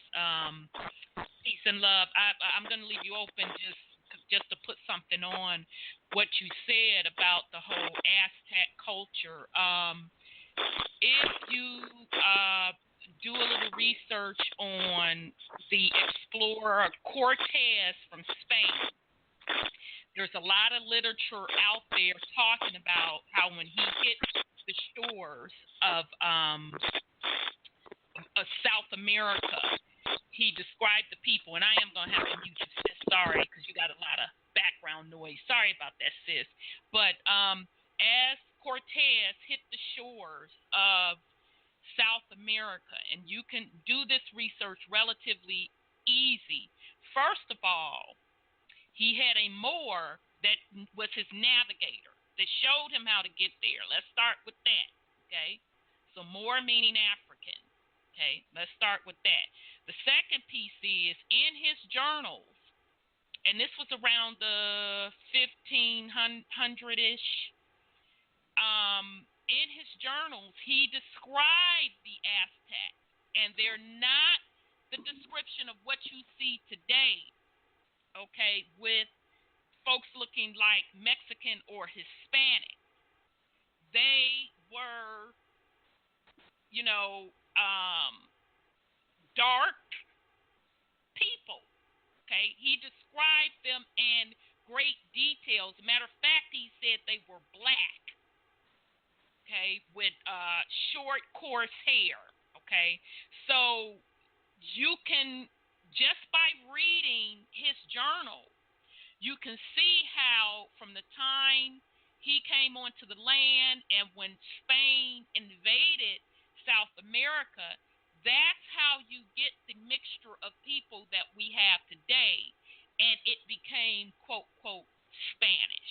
Okay, so that's that whole story on the Aztecs, and it's interesting that you say your family from the Caribbean linked to there, because it is said that as they were, Spain was colonizing and conquering over South America that we started migrating to the islands, to the Caribbean. So that makes perfect sense. And if you read When Rocks Cry Out by Horace Butler, he kind of puts his information out there, and he puts it in biblical terms and, mapping back some of the biblical cities in South America, and he said it was a migration. And he was saying that, the migration was in Africa. And during that particular series that we actually did on this show, I said, no, I don't think they went to Africa. They went to the islands, and then they were in the Americas. So your information that you just gave, and again, you got it from your bloodline. Your bloodline told the story. So you didn't have to pick up a book and rely on anybody, because your bloodline told you that's where you were from. But just to let you know, there is documented evidence to back up what your family already told you. So very perfect example to what we've been talking about all along, that you have to listen to what your family tells you, do your own research, go within, and you're going to get the answer. And if you need physical validation proof to get it, you're going to get it. Because this, at the end of the day, it's all a spiritual journey. Great input. Go ahead, Brother Sean. The most intimate information is always going to come from your people, though. Yes. Because what people don't get, like when people sit up and talk to their elders, your grandmama and them, and they telling you stories, you half-ass listen. Yep. Because you think that they tripping. Right. Grandma but they don't trying know to what tell she's you about. Right. They trying to tell you about the old days, the stories about when they was down south doing this, doing that, this, that, or the other. If you could recall that, or had you just took the time to listen when they was telling you, you would know. Yep, and I'm a living witness to it, because I wasn't able to talk to my elder ancestors, but I got the information secondhand, where, Uncle Charlie said our people are from da-da-da-da-da. Now, I was just told that in passing. And I said, really? That shit, that was years ago I was told that. But the Spirit told me, you hang on to that information. So when I circled back years later and asked different part of the family, where are we from? They gave me the same area. And then I was able to back it up with the documentation, but my ancestors, my journey within led me to validate. And exactly what Uncle said was exactly where the hell we were from, or we are from. So absolutely, Brother Sean, it's what Big Mama and them tell you, what your ancestors tell you, who you are. No amount of paperwork, no amount of book is going to prove who you are. And that's what has gotten us in this current situation of being so lost. Because we're looking outside of everybody else but within. Or looking back to our ancestors. If you're going to look outside of yourself, and it's really not looking outside of yourself, you look to your ancestors, because you are a part of them and they are a part of you.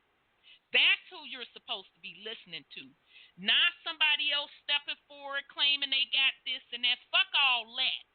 It's what your ancestors tell you and what you tell yourself inside. So very, very excellent point, sis. Okay.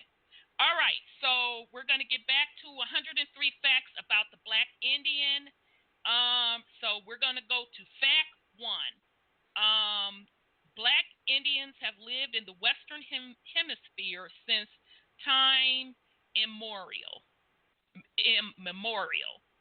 Fact number 2. Black Indians were not spawned or created as a result of Africans coming to the Western Hemisphere during the transatlantic slave trade, mixing with native people of the Western Hemisphere region, also known as Native American Indians. Fact number 3, native or indigenous people of the Western Hemisphere, also known as Indians, did not refer to themselves or their ancestors as Indian. We use the word Indian since most people are accustomed to this title. The word Indian, red man, and Native American are European colonized terms. Native or indigenous people of the Western Hemisphere refer to themselves by the way of tones, vibrations of expression. Your spirit said who and what you were. The name given to you was based upon what type of spirit you possessed. So that's fact number 3. And just to add my 2 cents onto that, that's an interesting fact to me because almost every person that I know that's indigenous, melanated folks of the Western Hemisphere, you know, we gonna put a nickname on some goddamn body. You know, from the time that baby is brought into this realm to around age 1 or 2, they got a nickname, and that nickname is based on their personality, their vibration. Okay, so that really resonated with me when he brought up that point on how we named. Okay, fact number 4. All native or indigenous people of the Western Hemisphere, aka Indians, possess different physiological features, hair texture, bone structure, and skin tone varied. Okay? Fact number 5. All native or indigenous people of the Western Hemisphere, aka Indians, did not and do not have high cheekbones, slanted eyes, reddish copper skin, or straight black hair. Fact number 6. All native or indigenous people of the Western Hemisphere did not live in teepees and pueblos. Fact number 7. It is difficult for society to accept the Indian as being native or indigenous to the Western Hemisphere region because society has been brainwashed with fabricated fake images of indigenous people in the Western Hemisphere, aka Indians. Fact number 8. Most reservation Indians were carefully selected by the U.S. government to occupy reservations when reservations were being established. Okay? So fact number 5 is why we say the term $5 Indian.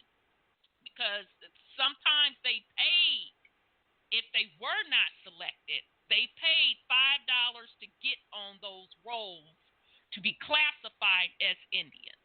Okay? Fact number 9. The U.S. government, for the most part, selected pale-skinned Indians or Hollywood versions of Indians to occupy U.S. government-established reservations. Okay, again, a.k.a. the $5 Indians. Fact number 10. The U.S. government selected a certain physiological type of native, a.k.a. Indian, to promote to the world as this is a real Indian, as well as this is how a real Indian looks. Fact number 11. The dark-skinned natives indigenous to the Western Hemisphere, a.k.a. Indians, were reclassified during the 1700s. Remember we talked about earlier they claiming the mini ice age in the 1700s? Were reclassified during the 1700s and 1800s as Negroes and colored. Remember we talked about how they have pulled off of the birth certificates Negro and colored? Okay. Fact number 12. certain dark-skinned natives were allowed to settle on reservations with pale-skinned natives. Most were not. Okay. Fact number 13. Pale-skinned natives came about as a result of the original dark-skinned natives breeding with pale-skinned Europeans. A light-skinned native born from this union would again breed with a pale-skinned European. Thus, the progeny of this union would become more pale or genetically recessive. After centuries of this breeding process, eventually produced the pale-skinned native of the Western Hemisphere. The dark-skinned natives who did not mix their seed still endure. The U.S. government has reclassified most as Black Americans or African Americans. Okay, so hopefully you get the gist of how the coloring of who they are calling the natives of the skin coloring happened. So I'm going to stop right there in case somebody wants to put something on it before we move forward. Or not. Yeah. Yeah. I mean, it's a pattern of things with them. And all people got to do is open their eyes. I mean, just don't turn on the TV one time and just don't turn on the volume. And use your imagination. See how the movie have a whole different feel when you ain't got the music to set the mood, to set the vibration. Whether it's fear, comedy, lust, whatever. Yeah. Blind yourself to that, or tune that shit out. Absolutely. I mean, okay. They tell you this time and time again. They got statues every place. They have pictures everywhere.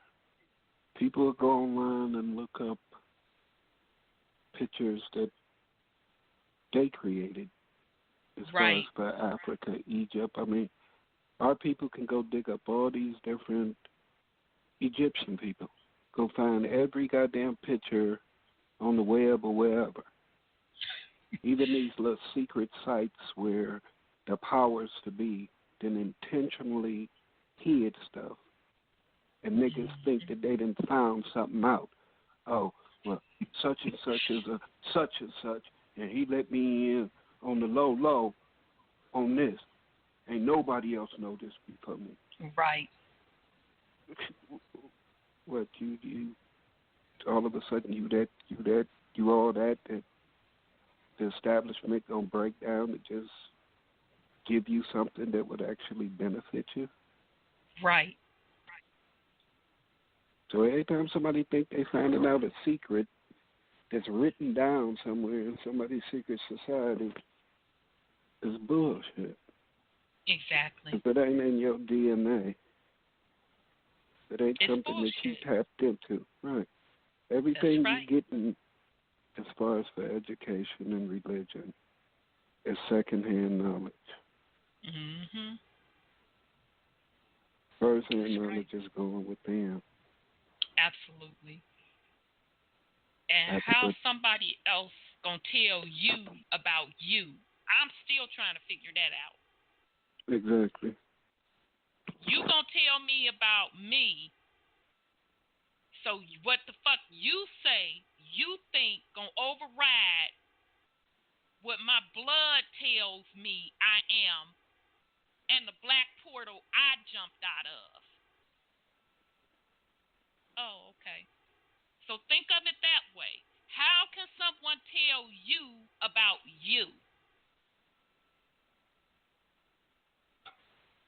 Pretty simple. We've made it way more complicated than it needs to be because we're searching for something outside of self.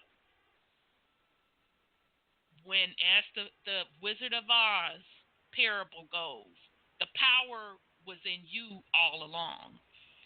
And it's interesting when Brother Will and Sis Jillian was talking about incarnation or reincarnation back to the same area. I had a conversation with somebody years ago. Now, this person isn't into spirituality like we are per se. They have their spurts and bouts of things.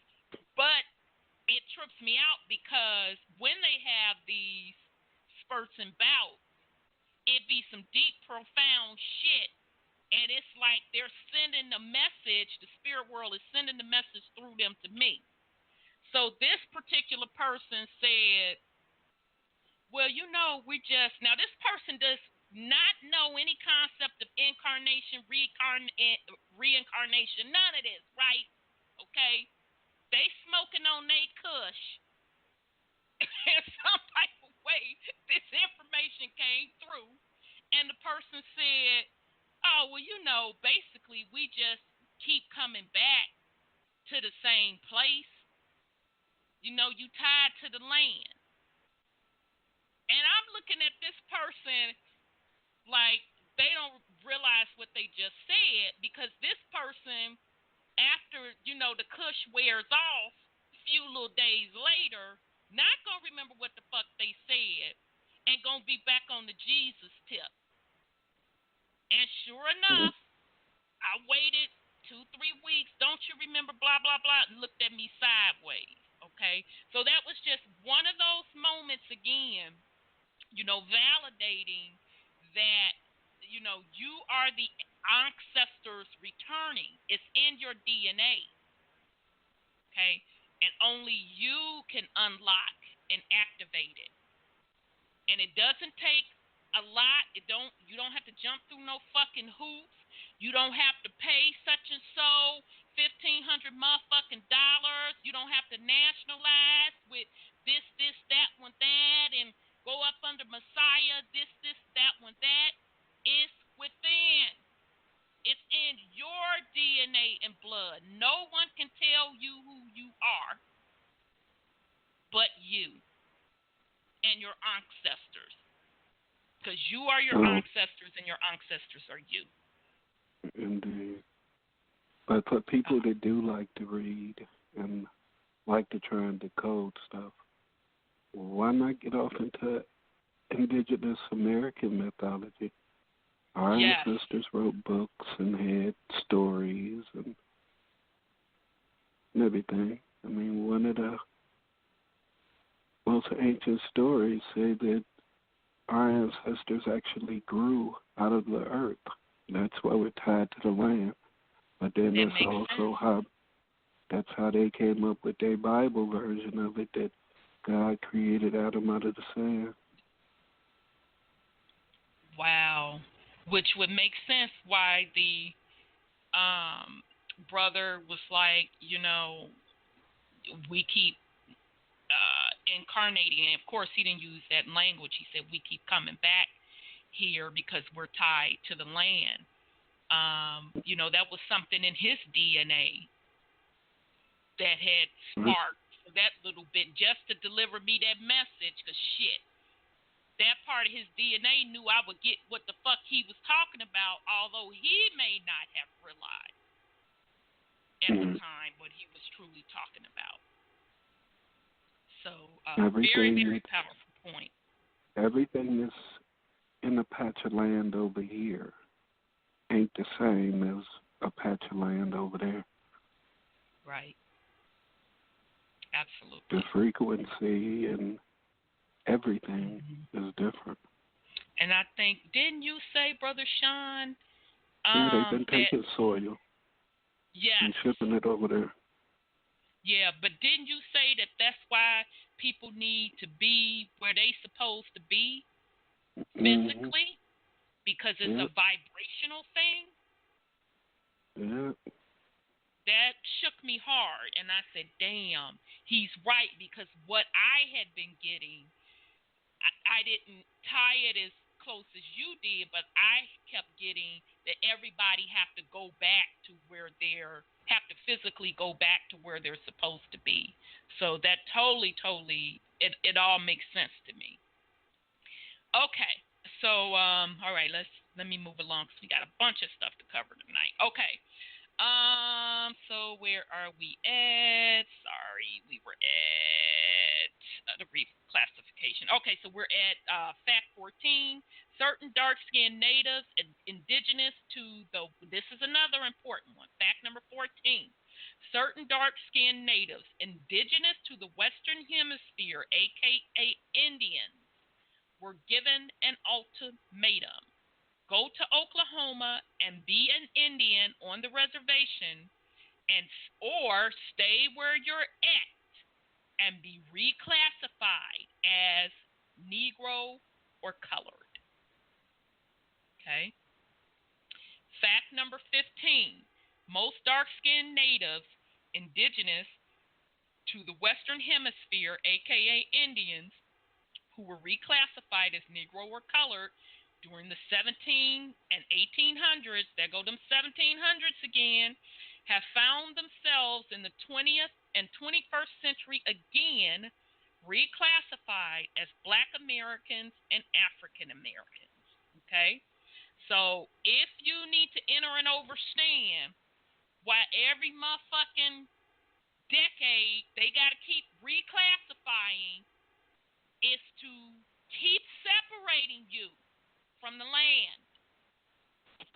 Keep separating you from your heritage so you can stay asleep and not remember who you are.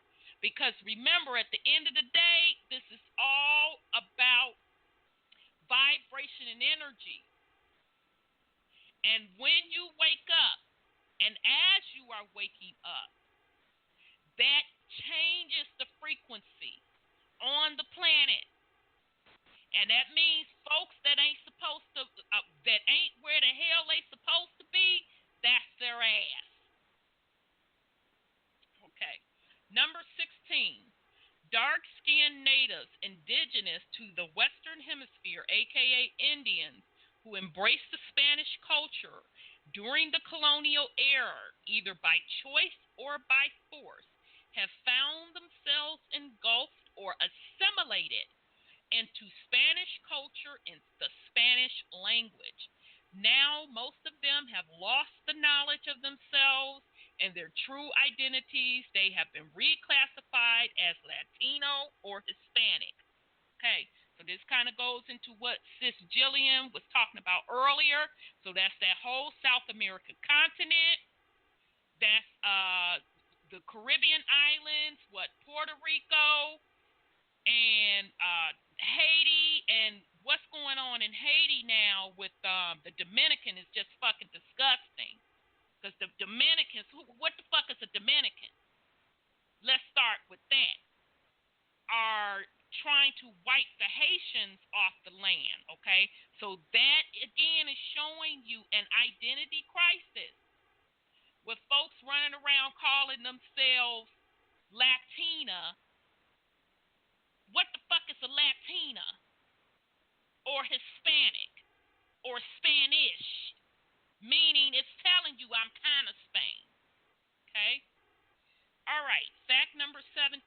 All native people or indigenous people of the Western Hemisphere, aka Indians, spoke different dialects of a language synonymous to the Hebrew language. Okay? So that's very, very interesting, sis. That kind of ties in earlier to what you were saying about the biblical tie-in and how they're hidden the fact that a lot of that reference of that particular code, book of codes, because that's all it is. It's a book of codes. Right. Is about over here. Mm-hmm. One thing I wanted to say, I've heard from a professor who used to be a professor of history, and he said that the Apaches were known as the Hebrews. Interesting. I don't think nobody was known as the Hebrews. Hebrew wasn't a nationality or a people, it was a language. Hmm. Well, what's about the language? Yeah. Jew. They said he said Jews. He used the word Jews. That's all it is. I didn't use that word. It's never been a race of people, so to speak. It's a language that people spoke, but it wasn't attributed to people. It's a language, right? And Hebrew it's is the interesting. language that people spoke. And it's interesting because remember one of the shows when we were talking about the divine feminine and that whole matriarch society and how the matriarch was overthrown, which also was the cause of our fall, because I feel the first fall, and Sister Jillian, thank you for again mentioning about our ancient silicon trees. And if you don't know what we're talking about, there's an excellent documentary on YouTube called There Are No Forests. Okay? And the movie Avatar, after I watched that documentary, I said, oh, shit. The movie Avatar was talking about what happened over here, cutting down the ancient silicon trees. So I feel when that happened, that was the fall from a vibratory perspective, because those ancient trees had a lot of special properties within them, okay? So the Hebrew language, when we were going through the series on the matriarch society, we tied back because we know what Hebrew, they were saying that cuneiform was the first language, right? And then from cuneiform was Sanskrit, right? And then Sanskrit was Hebrew, right? Okay, so when we did the series on the matriarch, we discovered that cuneiform is not the first language. There was a language prior to that was the oldest language on the planet that cuneiform adopted, and it was when the matriarchs ruled, okay? And so cuneiform took the dialect or the vibration, part of the vibrations, from that particular language, and I'll have to dig it up. I'll dig it up, family, and I'll have it for you next week of the exact name of that language. That's where cuneiform was birthed, and cuneiform started the age of the patriarchs taking over. So in other words, what I'm trying to get at, and Brother Sean has said this out the gate, that language itself is very important. It carries a heavy vibrational tone. It casts spells.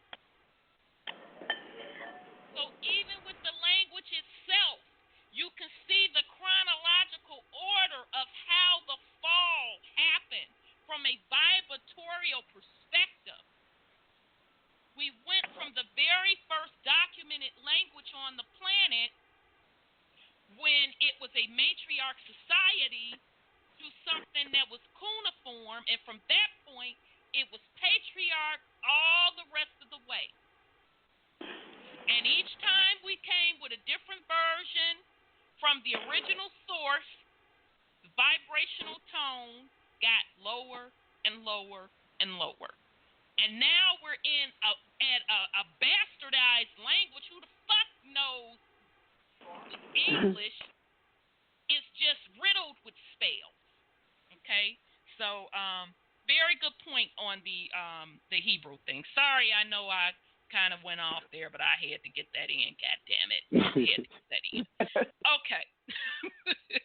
All right. So, fact number 18. Most early European writers during the 1400s throughout the 1800s, including pale-skinned Jews, all agreed that the heathen savage of the Western Hemisphere, a.k.a. Indians throughout the Americas, were without doubt a descendants of the lost tribes of Israel.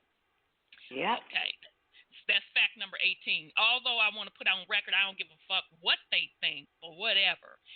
Fact number 19. A pale-skinned European by the name of James Adair, an English writer and trader during the 18th century, lived among black Indians in the Southeast.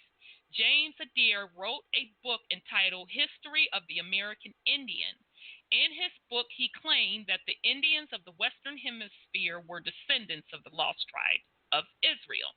Okay.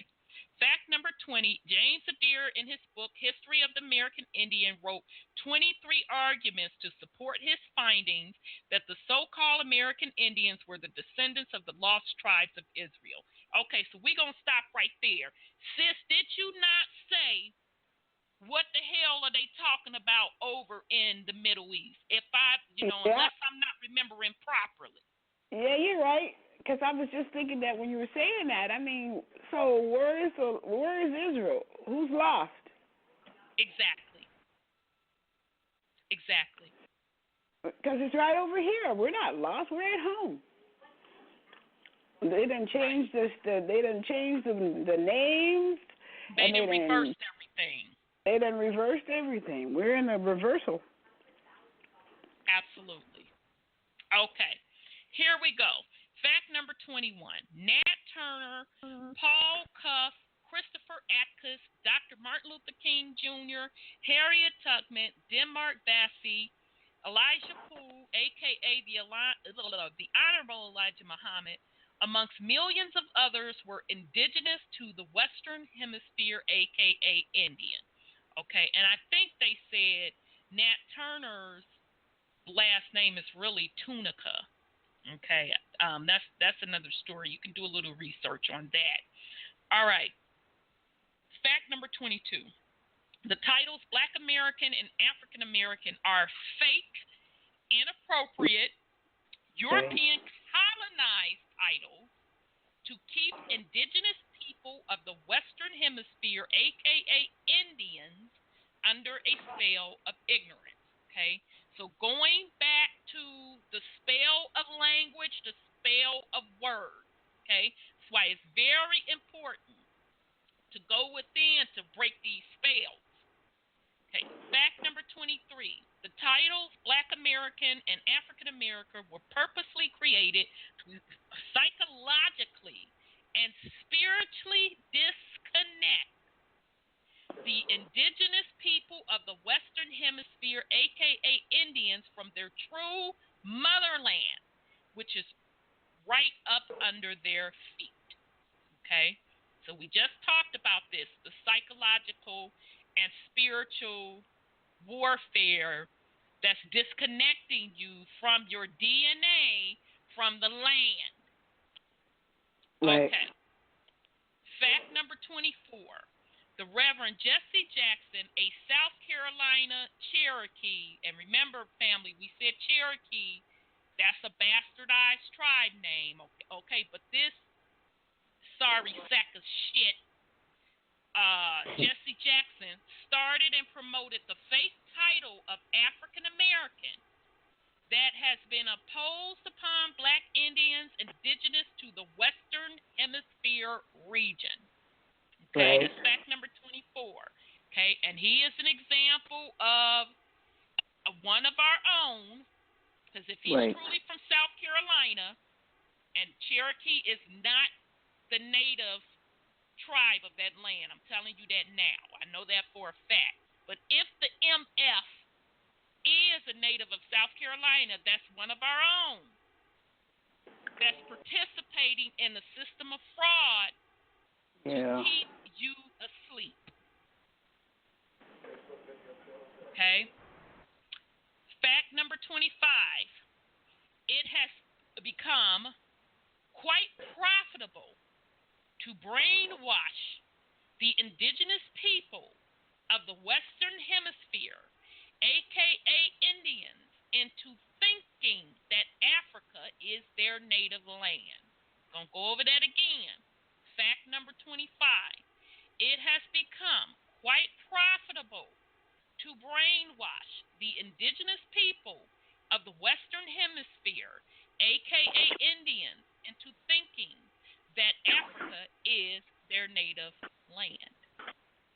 Fact number 26, there is a campaign currently underway by the U.S. government and U.S. government-sponsored natives that preaches a doctrine that says the black Indians of the Western Hemisphere is a result of African mixture and has not always dwelled in the Western Hemisphere. Fact number 27.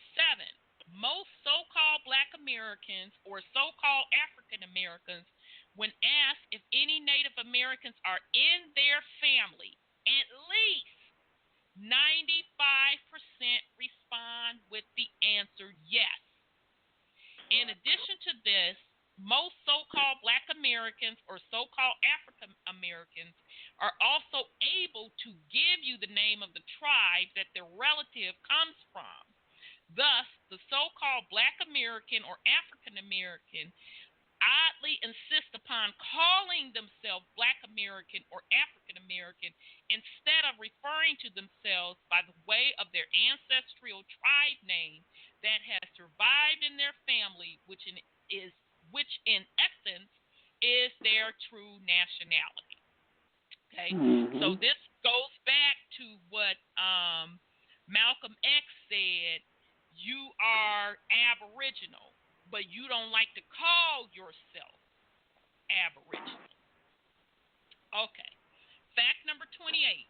Most so-called black Americans or so-called African Americans find it difficult to accept themselves as being native or indigenous to the Western Hemisphere because of programmed, fabricated images of native people in the Western Hemisphere.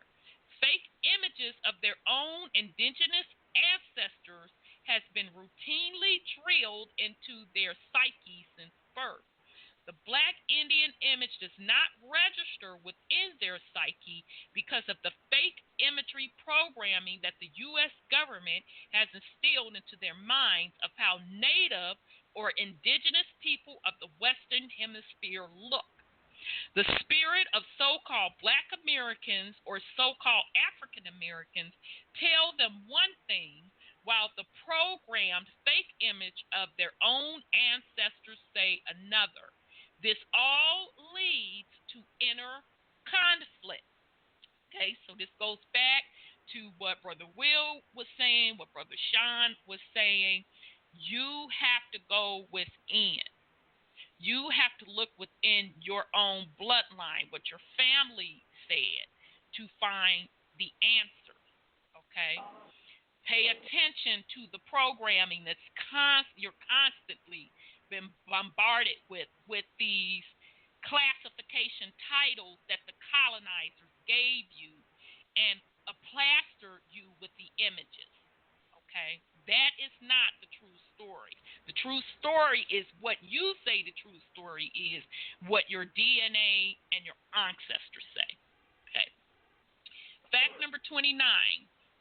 The U.S. school system and the media have been the two biggest giants behind programming into the masses fake fabricated images of native or indigenous people of the Western Hemisphere, a.k.a. Indians. Fact number 30. Native or indigenous people of the Western Hemisphere, a.k.a. Indians, built pyramids and pyramid mounds just like ancient Egyptians. This synonymous comparison of both cultures from opposite sides of the world is because they were both genetically linked. They both are the same people. Okay, that's fact number 30. I'm a little up in the air with that one, but nonetheless, that's fact number 30. Okay. Huh? What you say, Brother Sean? I see. Because we ain't the other goddamn saying genetically or other goddamn words. Yeah, because we already, it's already evidence being proven that those pyramids over in Giza are fake as fuck, and they don't. They're not as old as the pyramids over here. So I ain't really feeling that one anymore, out of respect for the author. But okay. Go ahead, sis. If that's the case, and the places have been stripped, what about that Zachariah Sitchin book about the lost book of Iki? they said the landing was over there, and they built the pyramids over there. They did all that over there. So that would tend to immediately believe that stuff is not true. That's in that transcript of his. Exactly. Well, let's go back further. Now that you mention Inky, them motherfucking stinking asses, let's get on them bitches for a little bit. Them supposed. Okay, because in that whole thing, did they not say that they brought the language cuneiform? Yeah, and the tablets. Okay. And all that stuff. Right, Mm-hmm. and all of that jazz, XYZ, 1, 2, 3, elemental P. Well, it's been proven that cuneiform was not the first language. Right. That's what you said. So already there, we know that there's some fuckery in the game. So how the fuck you come here and supposedly and allegedly genetically motherfucking created moi,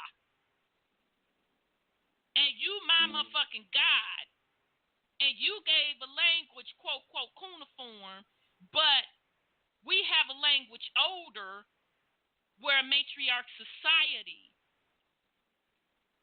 it was a matriarch society. So right there, that shatters that whole argument about Inky them, being the gods, all that. Just another thing that was inserted to stand up a patriarch society. You know, they do have those big old landing ports in Jordan, and people do go look at it, but I'm kind of like, I'm on the fence about that since we know what this place is. Right. So, it's kind of weird. Right. When you say landing port, do you mean like how on Close Encounters they use Mount Meru to allegedly land on? No, these are long, linear platforms that are about, like a battleship style, size. And they're flat, and they have them over in Lebanon. So it's quite a few of them, and they got big old kind of castle type things. So are they the luminescent type ones, or are they the ones that it's like glowing, don't appear to be solid light? No, these are like sand, a beige. They're on the internet. I was looking them up. I always kept looking at them. I said, that's interesting. And they have them in Jordan. So staging is one of the things that Hollywood is really good at. So exactly. I'm trying. You just answered it. The stage. Yeah, because Anunnaki landed there first. I'm like, okay. So how did we get here? Well, according to that, they created us. Really? Yeah, let's. Really? Okay. Really? Oh, okay. Then on top of that, and see, if you think about it, family, that's where that whole patriarch man created in his own image. That's where all that bullshit stems from. Okay? When the matriarch society predates that bullshit they talking. Okay, so you can already tell that somebody's lying somewhere. Yeah, the language it's right they there in gave your face. us, huh? Yeah, it's right there in your face that there's some incongruencies going on around that book or that. It's like, Exactly. And know who we are. Those deities that they claim coming out of the Anunnaki folks are actually deities that were worshipped in the matriarch society that predates. So it's the same tactics as Brother Sean said. Yeah. It's taking the history and rewriting it for someone else's benefit. Right. We could also take that to another level.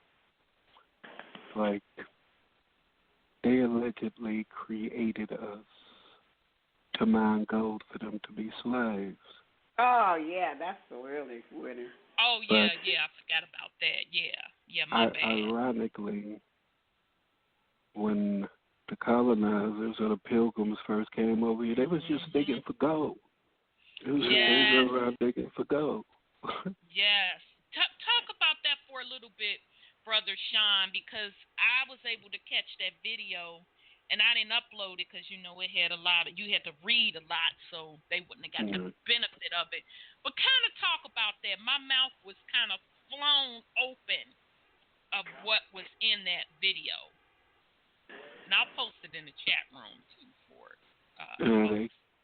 and part of the excerpts from it was actually from RT News.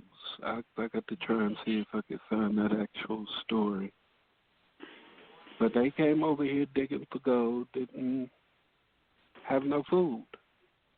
And these low-lifed cannibals that always try and say that our ancestors was cannibals got to digging up corpses and eating them. Yeah. I mean, I guess somewhere along the line somebody took pity for them and started teaching them how to hunt and, where to find things at. And ironically, the thanks they get at the first Thanksgiving, the chief and everybody get poisoned. 200 of them. Yeah. Right. Yeah, that one kind of blew me away. So basically, these particular, and they weren't even colonists at that time. They're just flat out pilgrims. Pilgrims came over from Europe searching for gold, and they were literally starving which makes sense. And, we talked about this a couple of weeks ago because when the colonizers came over here, they had to be taught how to grow stuff on this land, how to grow the native crops to this land. So if they're coming over here, that means they didn't know how to plant. They didn't know how to grow stuff, so they started starving. Okay, and then that's when the cannibalism started coming into play, which it blew me away. I never knew that. They probably already had it. I mean, that was probably one of their traits. But, if these people are mixed with all this genetics, you can't expect too much out of them except for what's in them. So they said, I heard that thing you're talking about, and instead of wanting to grow something to eat or hunt for something to eat, they preferred, I heard the word preferred, to eat each other or eat us. And become cannibals. I don't know that. The little RT knew, and that does not say that did not happen, but, they were saying that basically they came over here unprepared. And they came on the land of milk and honey, searching for treasures, and as a result, starved to death. Because anybody that know the history of Australia and New Zealand, we're going to use that because that's more recent in the Americas. Okay, because that's a part of the Americas too. Let's be clear with that. When England got tired of their prisoners, they sent them over to those places, okay?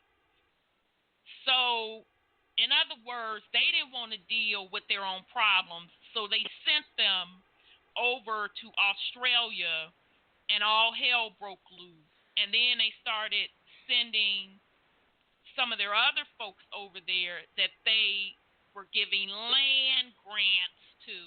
Back to this motherfucking land grant. Grabs. Start setting up colonies, okay? So my point being that their particular methodology does not change. Okay? Same thing happened over here. Okay? They sent the pilgrims over here first. They motherfucking starved to death, was eating folks, they like, oh, well, we got to come up with a different strategy. Then I'm going to get to, in a minute, I'm going to read a couple of more of the 103 facts, and we'll pick it up next week because I want to get into Cheif Langley, at least the first part of one of his videos. He also talks about how England did the same thing. England, Dutch, those European nations did the same thing, sent their criminals over here first. So that's where that barbaric attitude came from, because they were criminals. Okay? Right. We don't know who the fuck they sent over. Rapists, pedophilia, shit. We don't know. Well, George Washington was a criminal. Yes. Okay. So that's where a lot of that behavior came from, too, because remember, the Moors brought what we're calling Europeans, or classification as white today, of the Caucasians out of the Caucasus Mountains. That's where the name Caucasians came from.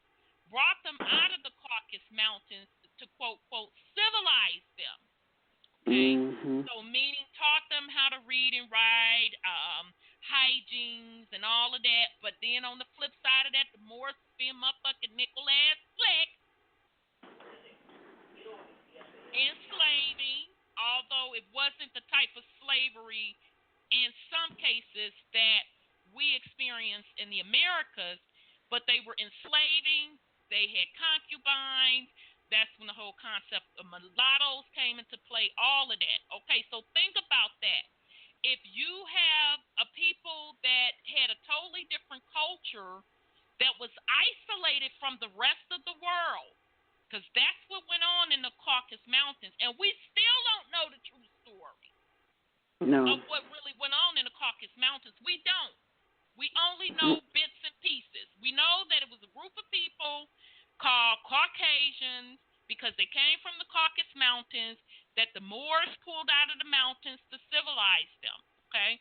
So I'm sure it was some that just never grasped the concept. Europe started having a criminal problem. You know what? Let's start sending them to these other lands. Let's get rid of them.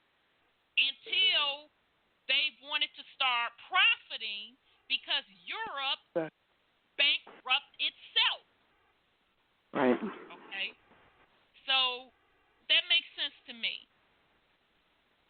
Okay. All right. So I'm going to read. I'm sorry. Go ahead, sis. I just want to say one more thing. There was a famous picture of George Washington, which I said was a crook. He was running from the law in England, as I understand it. There's a picture of him in his battle dress, and there is a melanated person holding his horse.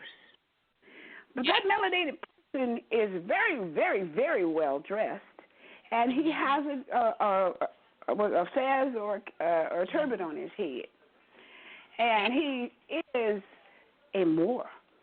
Absolutely. And they were fighting the American Indian Wars. They were fighting.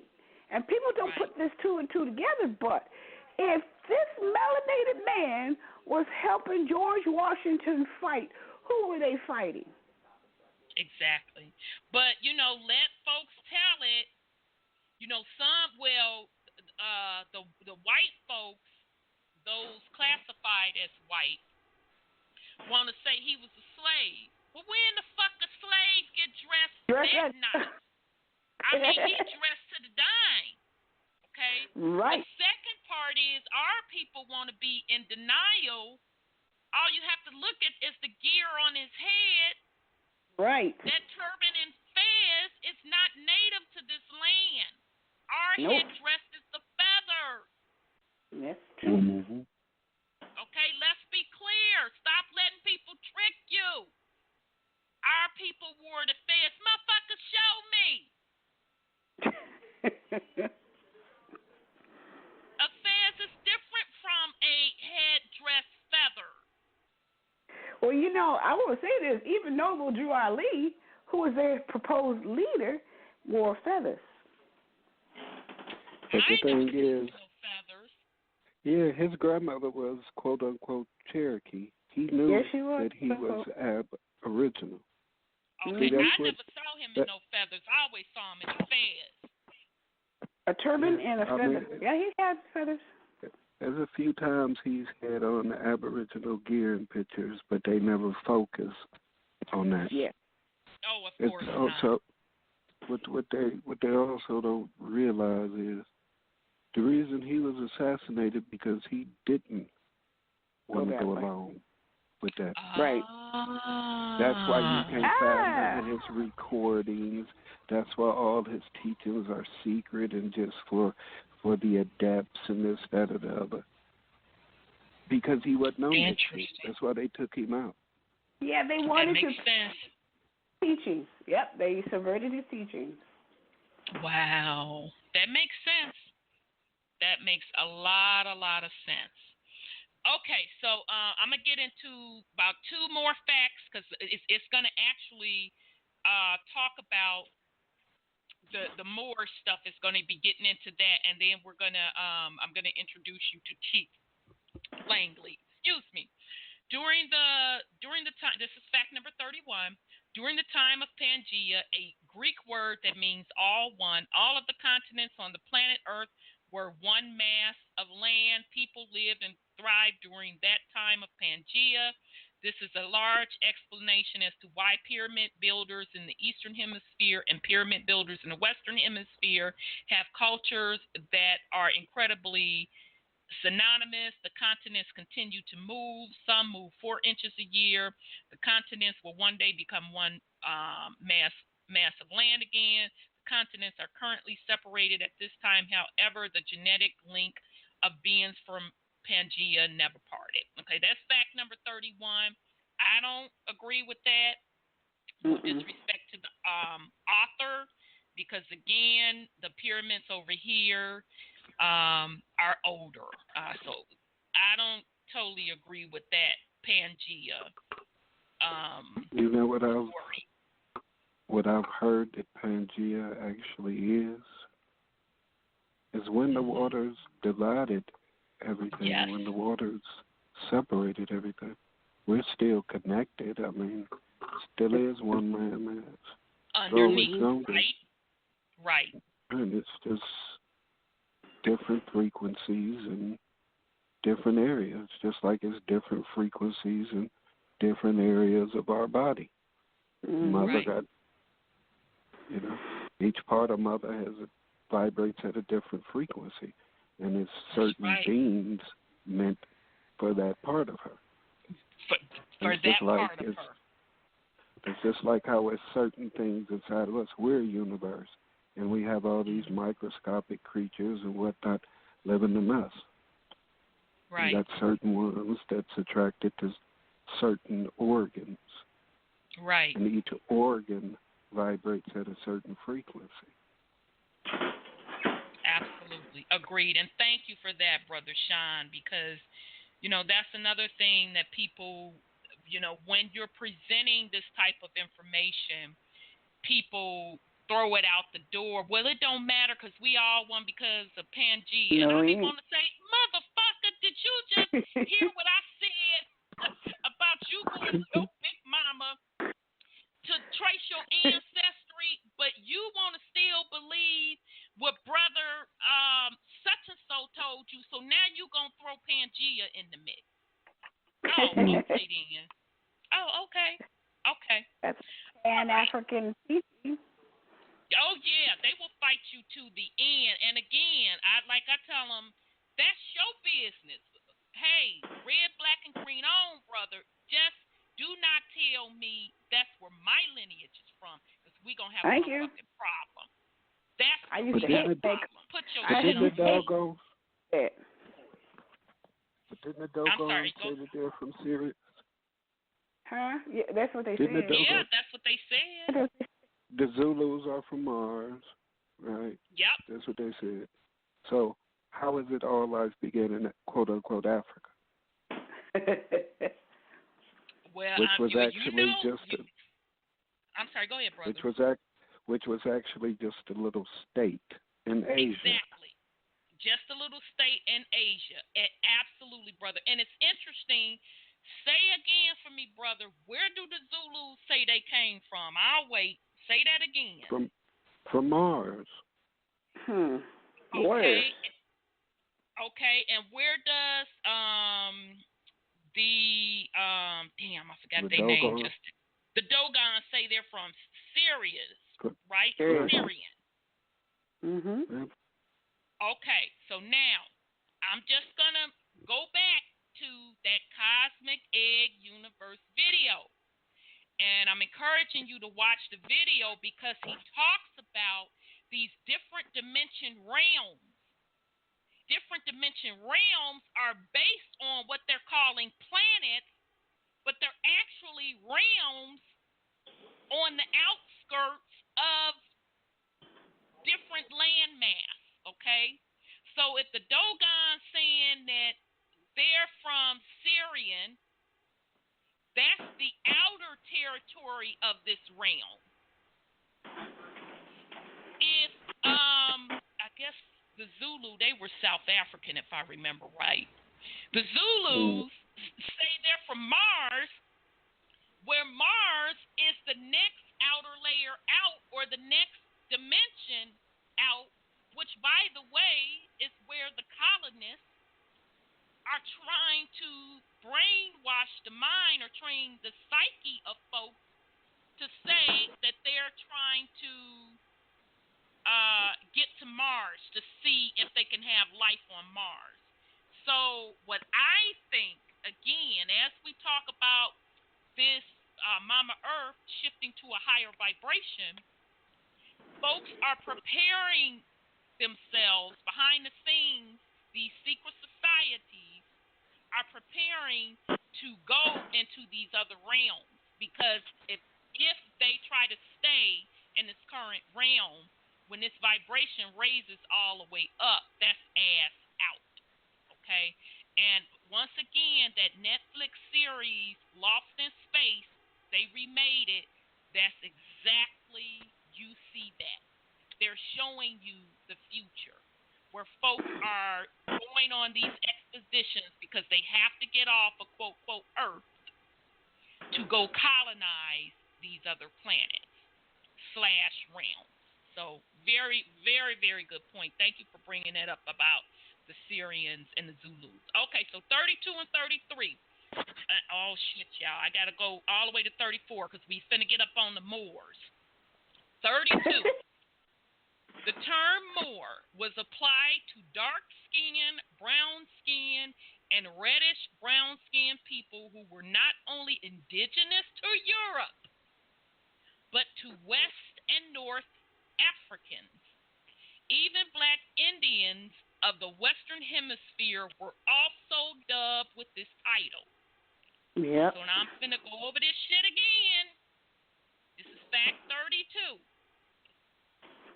The term Moor was applied to dark-skinned, brown-skinned, and reddish-brown-skinned people who were not only indigenous to Europe, but to West and North Africans.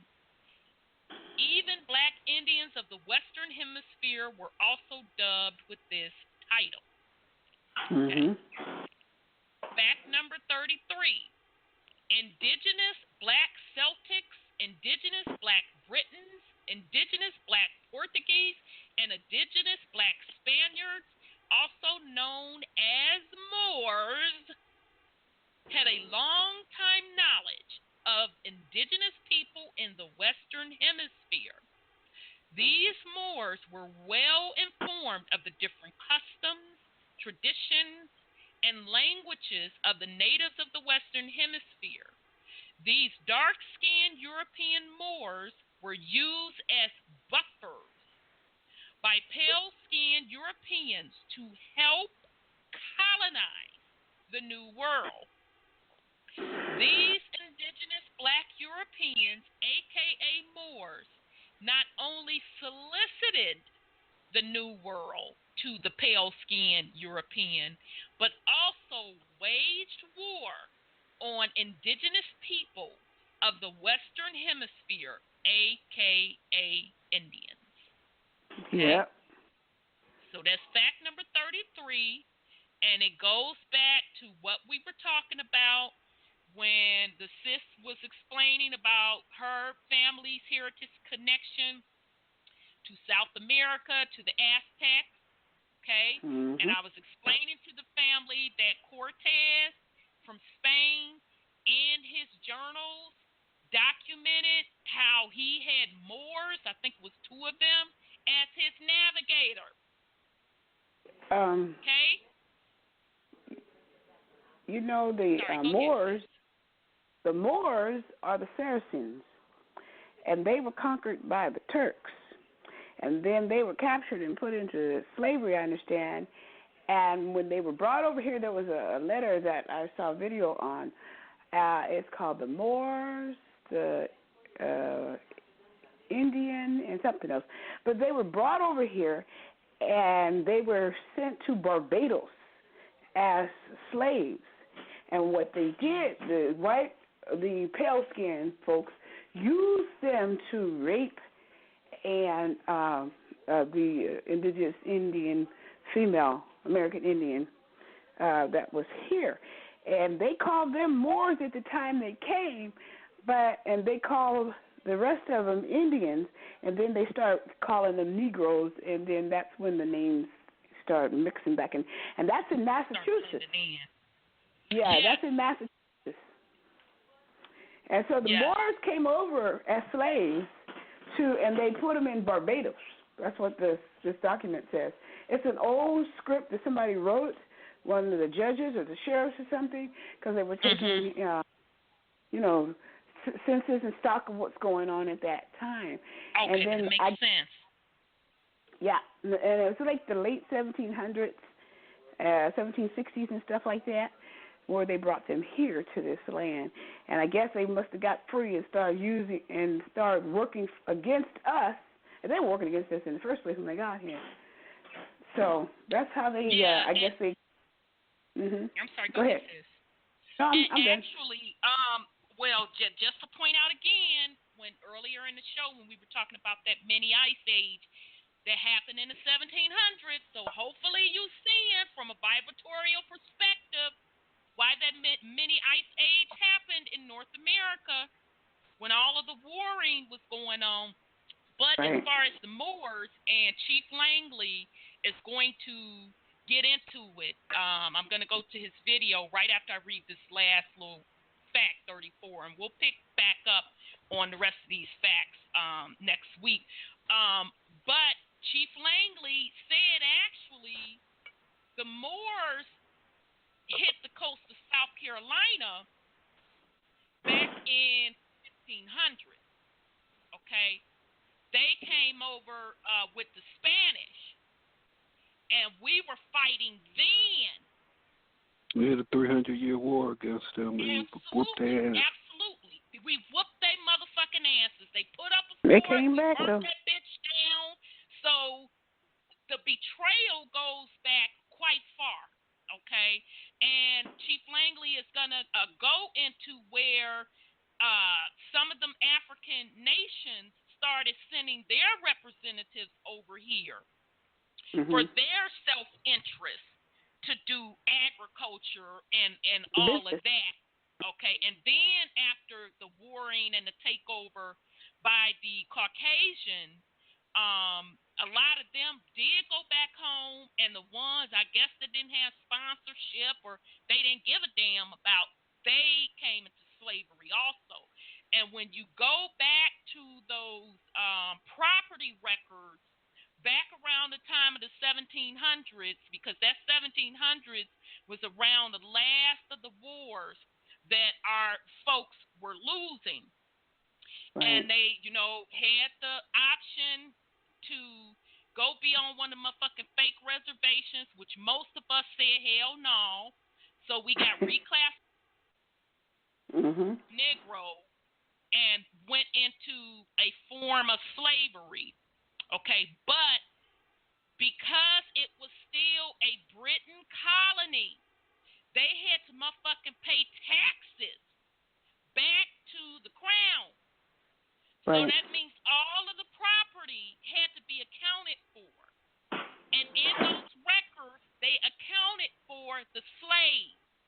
and they told you what the classification of those quote slaves are, and you will see as part of folks' property, they will say Negro woman, Negro child, Indian, and then sometimes you'll see free Indian, and you'll see African. Okay, so it definitely, the story is definitely there. Okay, so let me go into fact 34, and then we're going to kick off that video. Okay, certain Black indigenous Europeans, a.k.a. Moors, that went under such titles as clergymen and European nobility, right, share a common consciousness with pale-skinned Europeans.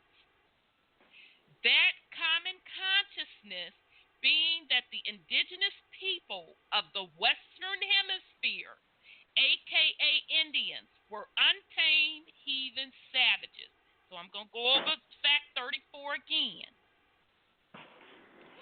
Certain Black indigenous Europeans, a.k.a. Moors, that went under such titles as clergymen and European nobility share a common consciousness with pale-skinned Europeans. That common consciousness being that the indigenous people of the Western Hemisphere, a.k.a. Indians, were untamed heathen savages. Okay. All right. So pay attention. Even to this day, in Europe, you have Black Amor family crest, Black Amor statues, okay, paying homage to the Moors that ruled in Europe. They still rule Europe. They still behind the scenes, they still ruling. Absolutely, behind the scenes, they're still ruling. So, you know, even the Caucasians, Europeans, this stuff is not talked about. Oh, shoot, family, I'm sorry. Those of you that's in the chat room, I apologize. You got 90 seconds before we go into overtime. If you want to continue with us, you will have to get on the line, dial 929-477-3858, 929-477-3858 if you want to continue joining us into overtime. If not, thank you so much for joining us.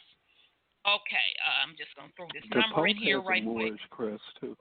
Yeah, he does. It doesn't surprise me. Just like what's the one broad over in Europe? She's tied to the Merkel's kin to be. Merkel's Black and Moors. kin to be. I can't think of the broad's name. This is the Caucasian lady. Something. Yeah, that had the Black and Moor brooch on. And everybody was like, she's being racist. I'm like, no. Y'all don't get what they're talking about. Nope. She's saying the opposite. She's paying homage to the Moors, okay? Because the Moors ruled Europe. Right. Okay? So, that's what's going on with that, okay? Because the Moors and the Caucasians were tied closely together in Europe and closely tied together in Africa. And again, North Africa was classified as like one little state, okay? And they were Moors, okay? So that's where today you have brothers with that whole concept of North Africa is over here and it's Moorish and it's from Morocco. They're getting that from literally the African concept. But see, in the way it has that Saudi Arabia thing off into it, as far as for them owning a percentage of the United States, the whole Muslim or Muslim thing. Yes. And you got all these melanated people running around hollering they're Muslim and the Moors when they talk all this stuff about Morocco and this, that, and the other. They're saying that they're subjects to that Morocco over there. Right. Exactly. And I know they keep saying, well, you know, the Moroccan Empire is over here. You can go pull it up in the congressional records. And again, I ask, please show me the congressional records. And they always bring back the congressional record recognizing Morocco expatriate, meaning not of this land. Right. I heard they leased from Darkman X TV. He said that the Moors leased the land too. So, you know, because they sat up here with George and his little partners while George shot us down and stuff. Yes. So they were leasing the land. They were leasing it from who? The Crown, from, right? Huh? From who? Our people, yeah. Well, yeah, they entered into all types of treaties with them, and they're like, as far as for D.C., they actually have a lease. Yeah. That's why they're only given a certain amount of land to operate over. Right. 10 square miles. Right. So, I'm sorry, go ahead, Brother Sean. They founded their constitution off of the quote-unquote Iroquois constitution. Right. We weren't, people here, everybody here wasn't uncivilized. We had cities and all types of stuff, pyramids, laws, everything. Right, but even with that, and you're right, even with the Iroquois nation, because some type of way, the Moor stuff has been tied into that too. I know, Brother Sean, you know what I'm talking about. Mm-hmm. Has been tied into that too.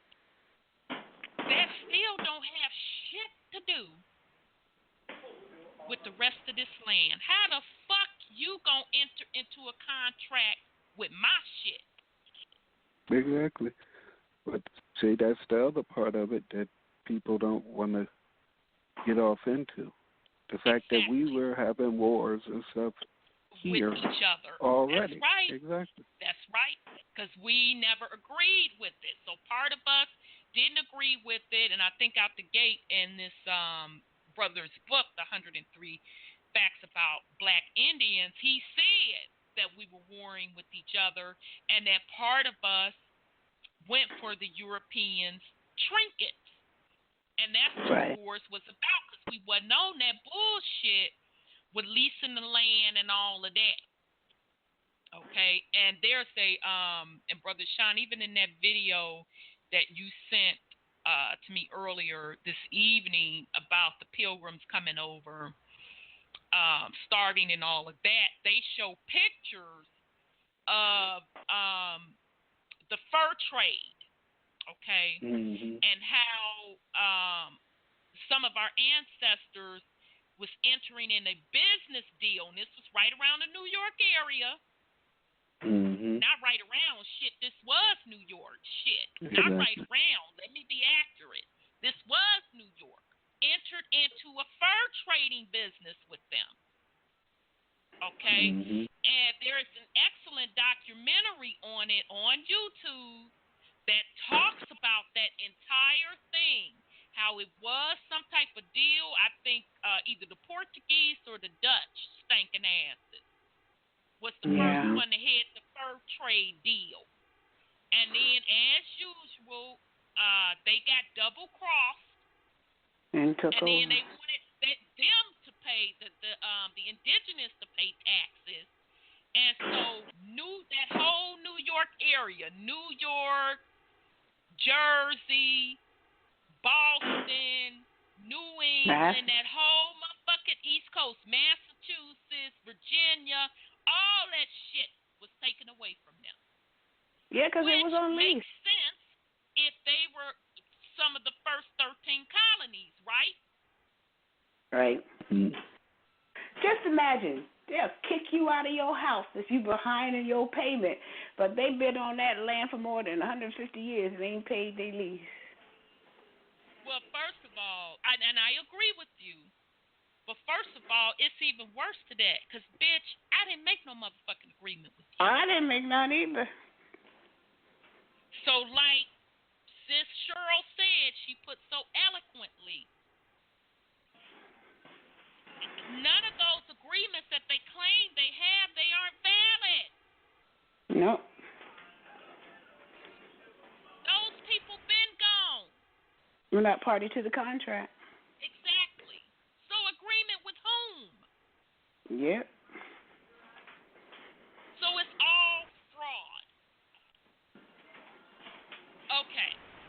All right, so I'm going to get into the first part of the video that I wanted you to listen to, and this is from Cheif Langley Speaks, and this is called Part 1, Indian Slavery and Racial Reclassification.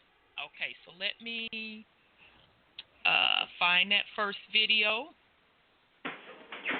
And this whole series, family, is excellent. I think it's about 2 hours long, and it's well worth the listen.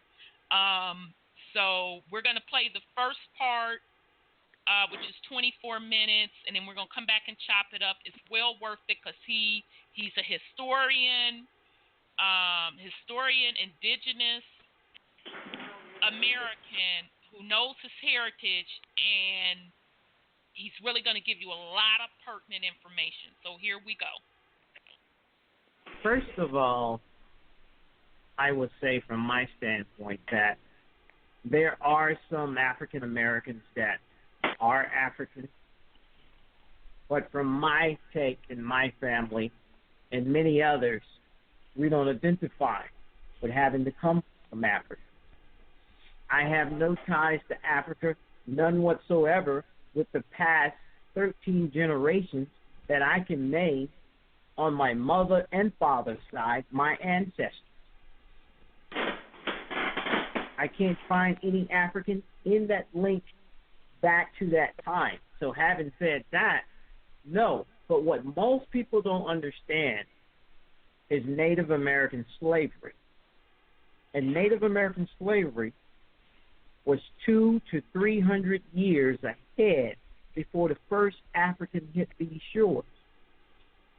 Most folks don't understand that because they're given the perception that Indian owned slaves, and they show you the Cherokees owning slaves.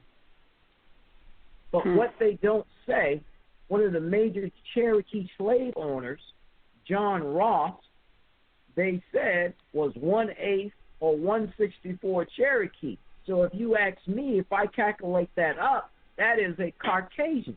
According to his history, he could not even speak Cherokee. So folks must understand the dynamics of Caucasians being assembled among tribes and leading these tribes, and to understand that from that standpoint. Now, let's deal with 1682, and I'm going to start in Virginia. I spent the past 10 years studying colonial law as it deals with Native Americans and as it deals with reclassifications of race. So in 1682, Virginia decided to create 2 acts. In the act that we're going to deal with, Virginia said Native Americans or Indians and Africans will be placed under the umbrella of Negro. I started in Virginia. Negro was a Portuguese term used to describe indigenous people. So in the colonial time in America, you had Indian Negroes and you had African Negroes. That's true.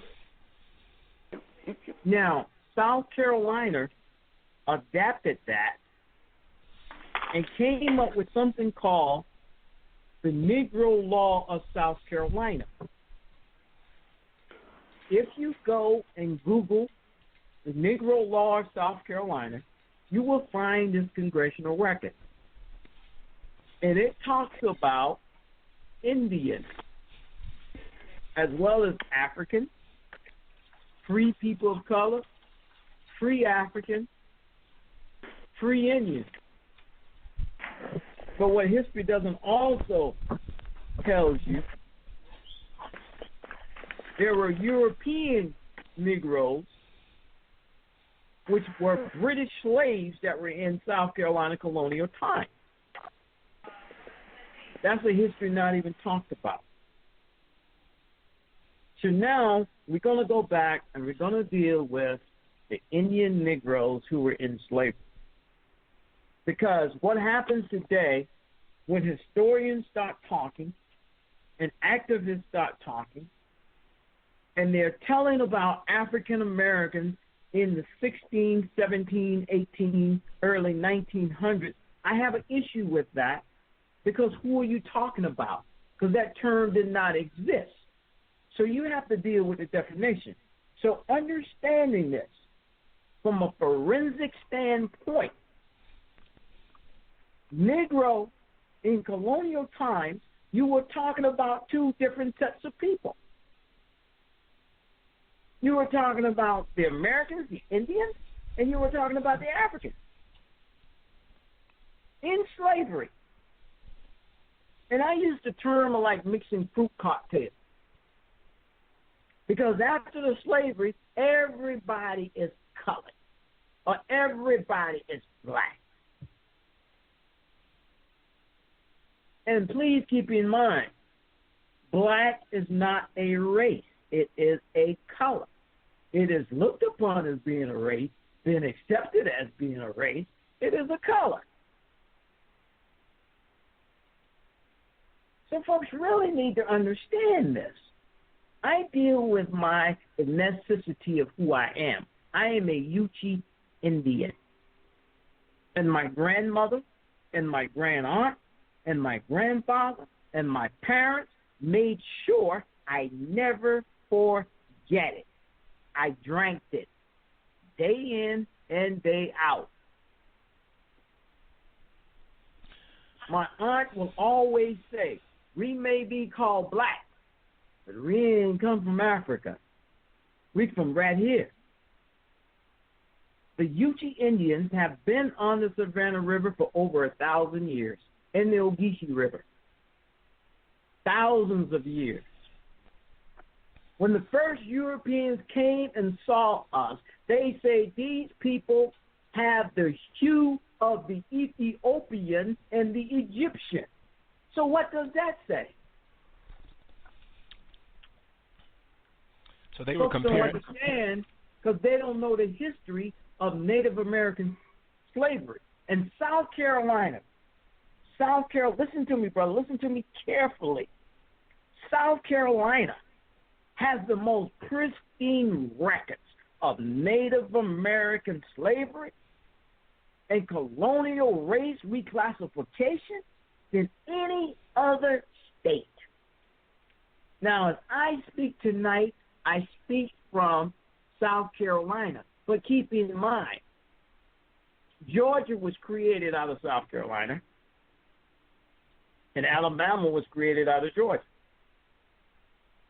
So in the beginning, it was the Carolinas.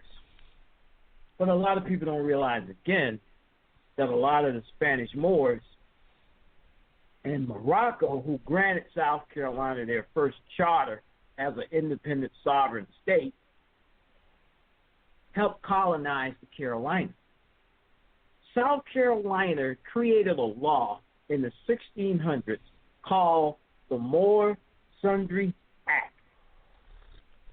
And what this act did, it classified free Africans as white.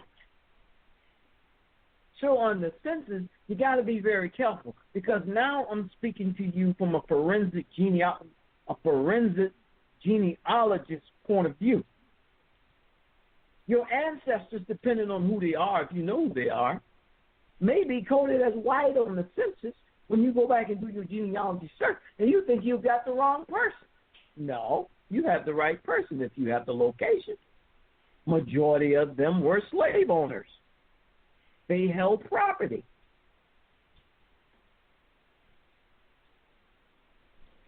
What are one of the ways, Alonzo? Is that a reverb on my end?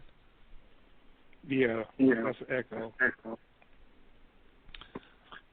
Let me get the gain down. What about now? Hello? Better. Yeah, that's better. Okay, Alonzo, what about, why is this seems to be one of, what you're talking about now seems to be one of the ways that there is so much confusion and animosity in the community by the way you're explaining it. Could that be the reason? We're not the same people. We never were the same people.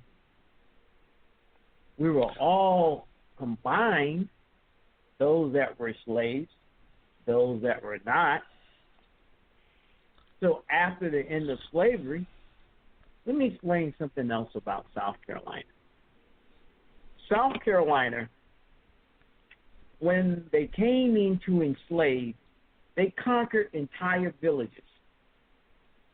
Villages might have 5,000, 10,000 people. Could be 40, 50, 60, maybe 100,000 acres. And those native villages became plantations. And those plantations today are townships and cities. In the early stage of Native American slavery,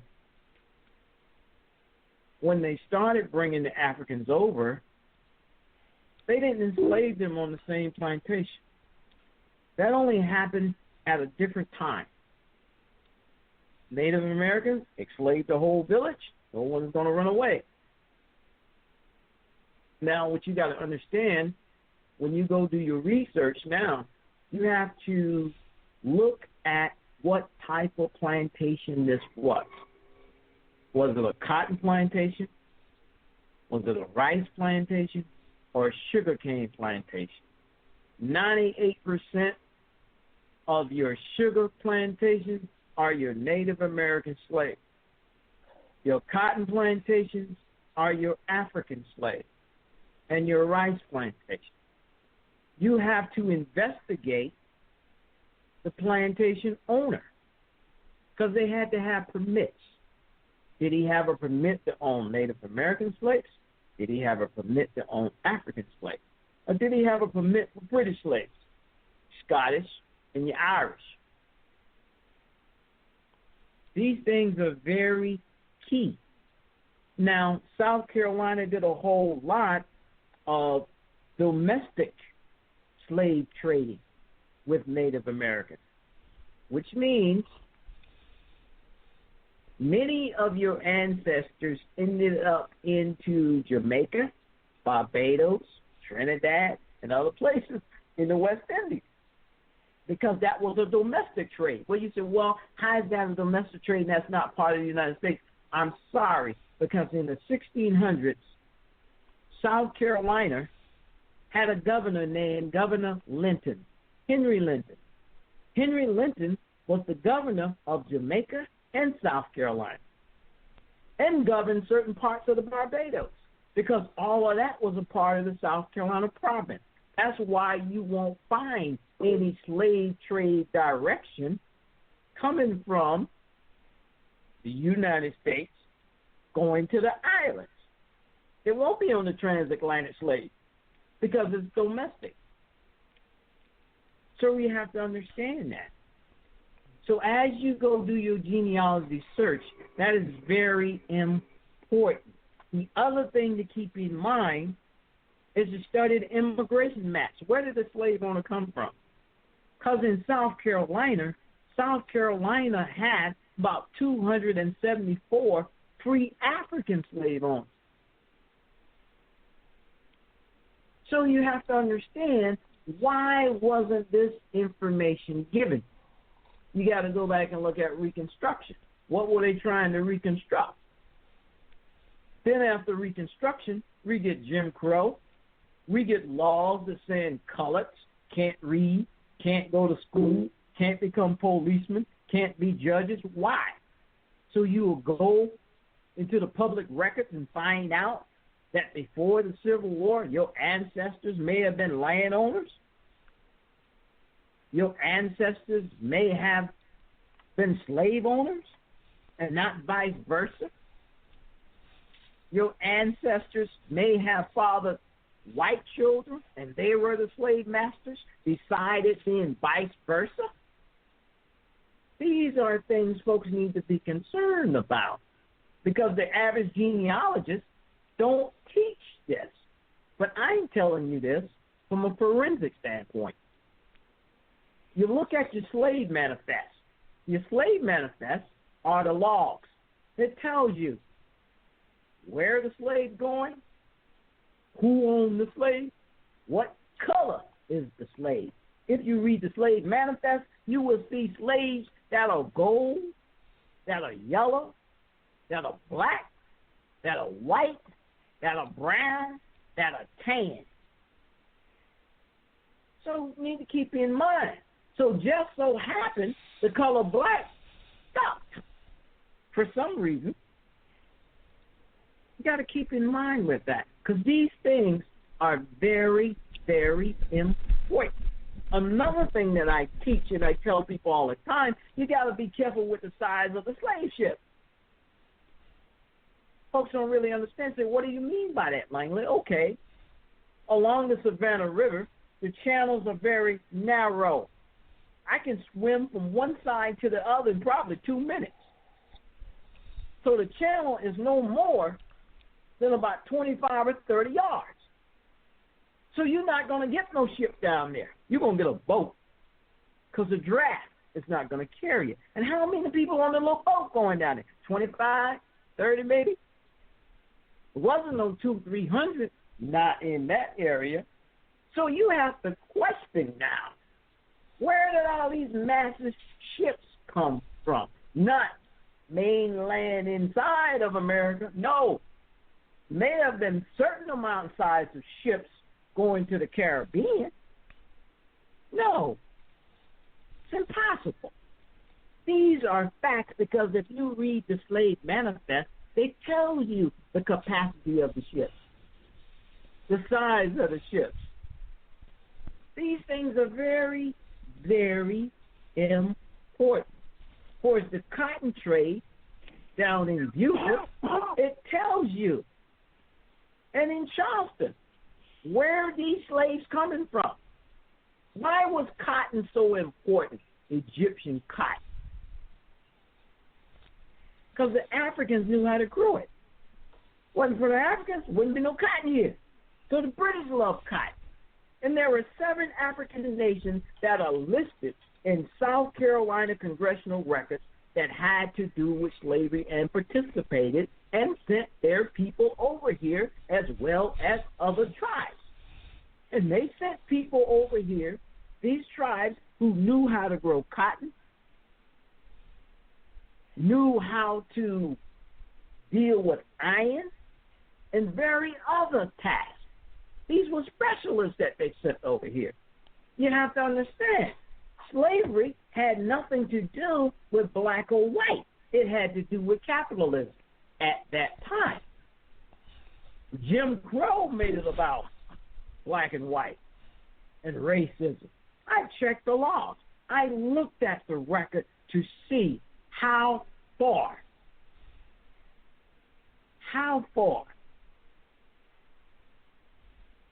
When you look to see how many people were hung. In slavery days, the numbers was very low because a slave was your property and they had to have insurance on slaves and their cost. Your African slave was your Rolls Royce.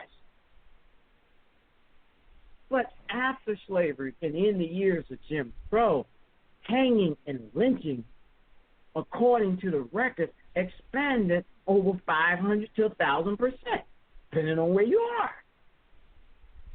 they wasn't trying to kill their slaves. So I have to question certain parts of roots and certain events that happened, because from a scientific perspective and what's in the colonial records, certain events didn't take place. Yes, slavery happened. It did. But the multitude of 5,000-6,000 people, 400 or 500 people on a big slave ship coming down the Savannah River, no, you can't sit in an airplane for 8 hours without having to get up and stretch. So you mean to tell me you're going to chain someone down in a boat and cross the Atlantic for 4 months, and their muscles are not being utilized, and they're going to get off the ship when they arrive and start picking cotton? Any medical doctor will tell you, I don't think about that. Ladies and gentlemen, we're tonight we're with Cheif Langley from the UnCONPromeyezed tribe, and he's sharing some knowledge with us that we all need. Alonzo, why are the congressional records so important? I would prefer everyone study your state colonial records, because these records deals with the statute law and the reclassification of people. The Native American slaves that have been written out of history are written out of history due to slavery. It doesn't mean that the people don't exist. It means that they reclassified these people as Negroes and wrote these tribes out of existence. So where are the descendants of these tribes today? Many of them are under the umbrella of African American and don't know it, because they haven't researched or know their history, because they have been moved around a lot. My family didn't get out of the South till about 1970, 1975. They didn't go anywhere. They stayed in South Carolina and Georgia along the Savannah River, in Allendale County, in Baltimore County, in Georgia, in Spring County. That's where they are today. And they have been there for over a period of 600 years. Within our graveyards and cemeteries, they call them, are mounds. Those are my ancient ancestors. But that type of history don't get exposed, because the concept is there's nothing down there but some Negroes and African Americans. But if you read South Carolina colonial law, South Carolina colonial laws will tell you what tribes, where they were located, who went into slavery. Now, there's one side of my family that was enslaved. There's another side that was not. I got a will of one of my grandfathers. He held several of his cousins in slavery to keep them from being sold to another plantation, whether in the Bahamas or Jamaica or outside of South Carolina or another plantation. They coded him as white because he converted to Christianity. And that's another thing folks need to realize. My family didn't do all that different name changing. My name went from Lawande to Kipahawa to Upichi to Langley and Roberts. So it's very easy for us to trace back. Because if I look at old colonial maps and land deeds, the original name of my ancestors is on there before they took on a Christian name. Now, I don't see my family as an isolated incident. I see my family as knowing who we were and didn't move around a lot.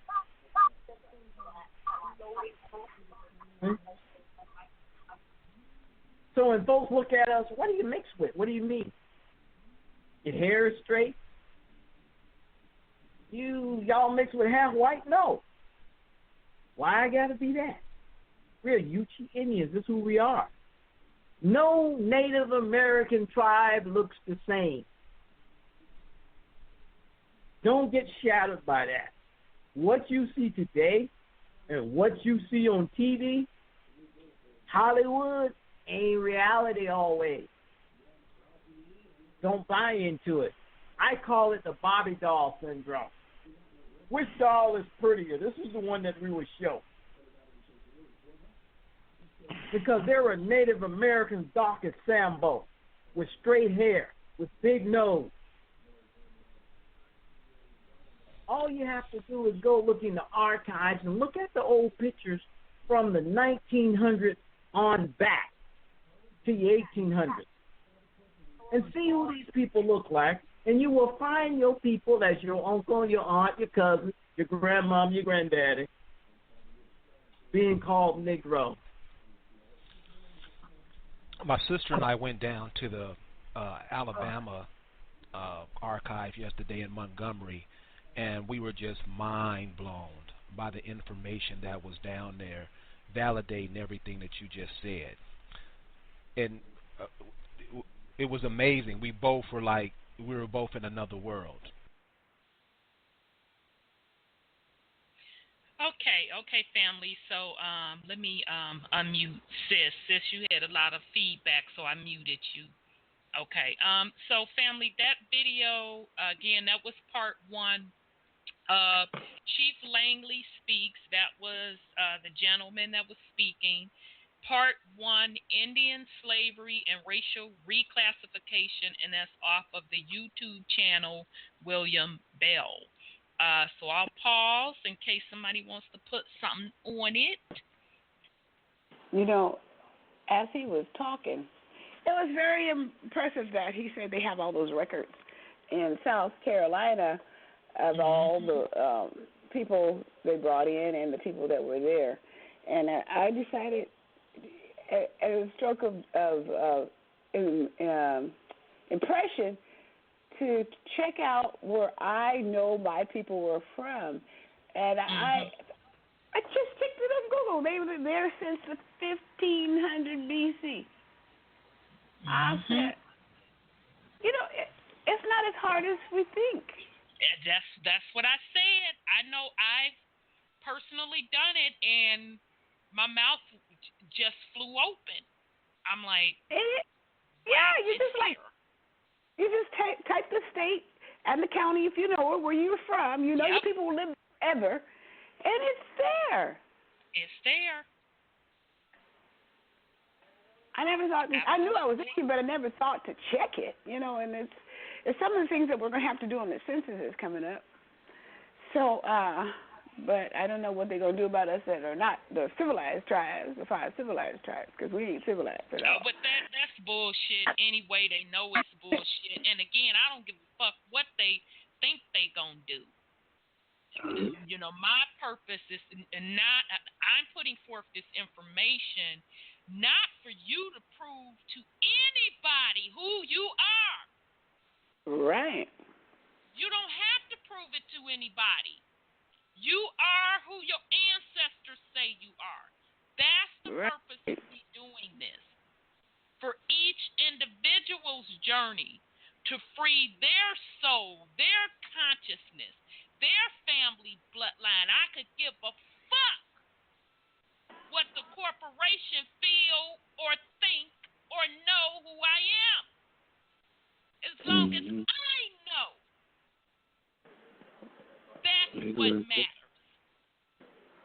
Wow, that's crazy. It's really interesting. I hope we all wake up. We need to wake up. Wake up! Wake up! It's there. I'm sorry. Go ahead, Brother Sean. Yeah, but it's everybody in their own time.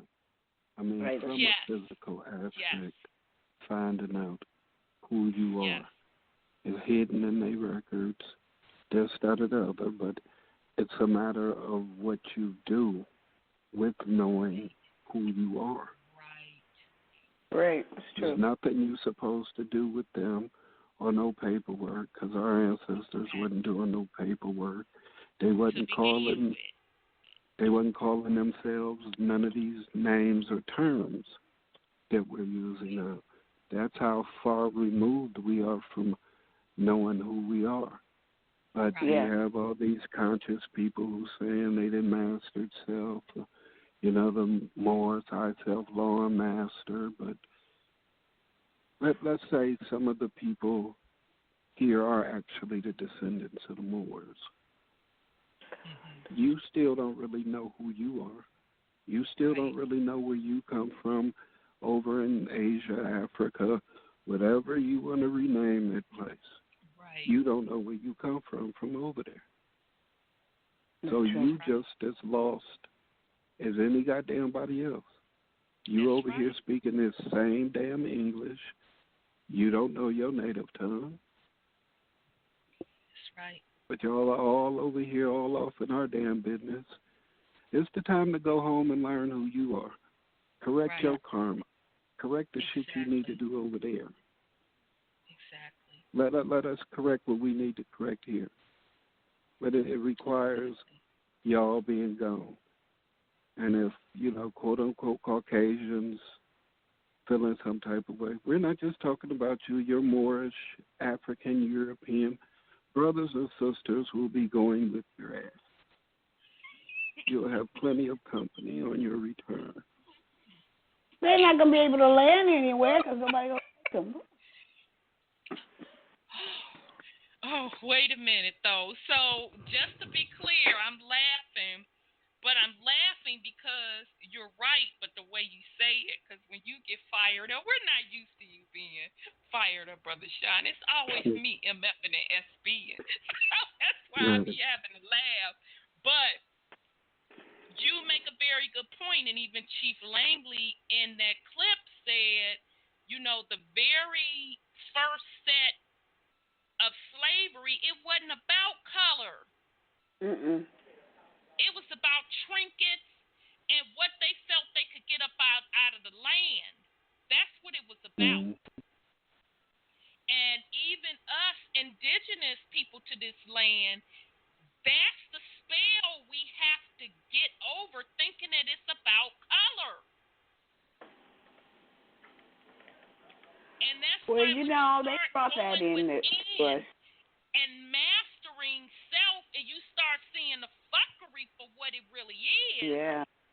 You're like, oh, so the color thing was brought in as a spell. So I can't distinguish who is whom. Right. That's right. That's why color was brought into it. So as we are in this new age, everybody has to return back to where they're supposed to go. So that means the Moors go back to their respective areas, to Europe and North Africa. The Europeans go back to Europe and North Africa. Now, this ain't what Rhonda says. This what Mama Earth say. So it's bigger than what we think. Everybody is going to return to where they're supposed to be or suffer the motherfucking consequences. And don't think these secret societies, these motherfuckers supposedly gatekeepers don't know it. They know it. They know it very well. That's what this whole shakeup of immigration is about. Returning back to where you're supposed to be or suffer the consequences. Yeah, that's true. Okay, so let me see here.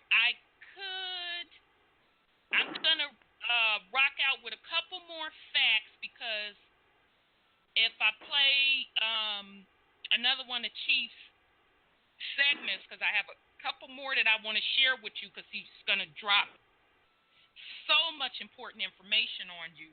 I don't want it to get cut off. So I'm going to read a couple of more of the 103 facts about Black Indians before we're going to be forced to end in about 15 minutes. Okay, so where did I say we left off? Just a second. I wrote it down. Okay, start at 35. Okay, so fact number 35.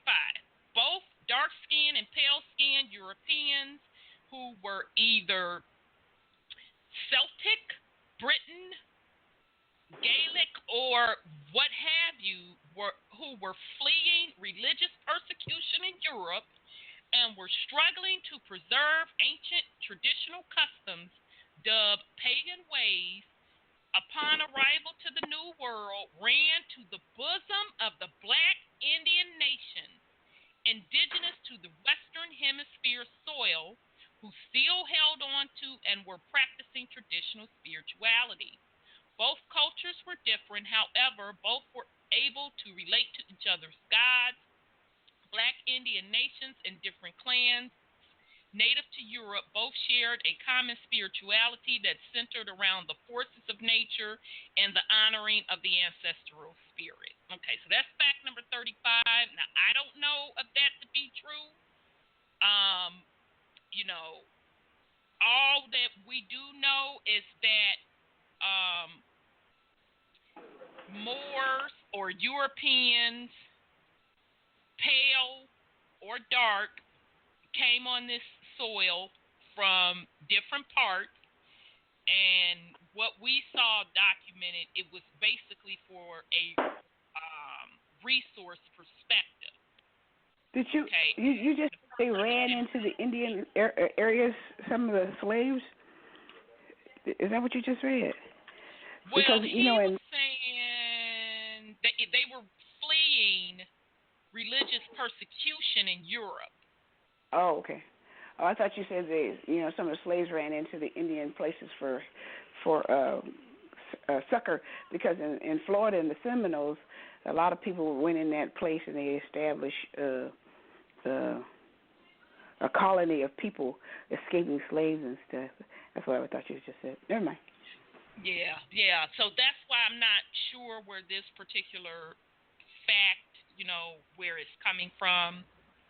But, with all respect to the author, that's just my little 2 cents on it. But as far as that Seminole situation, they're flipping that to try to say that the African slaves. That's what they said. That's exactly what they said. Yeah. Ran to them for refuge. I'm like, well, who the fuck is them?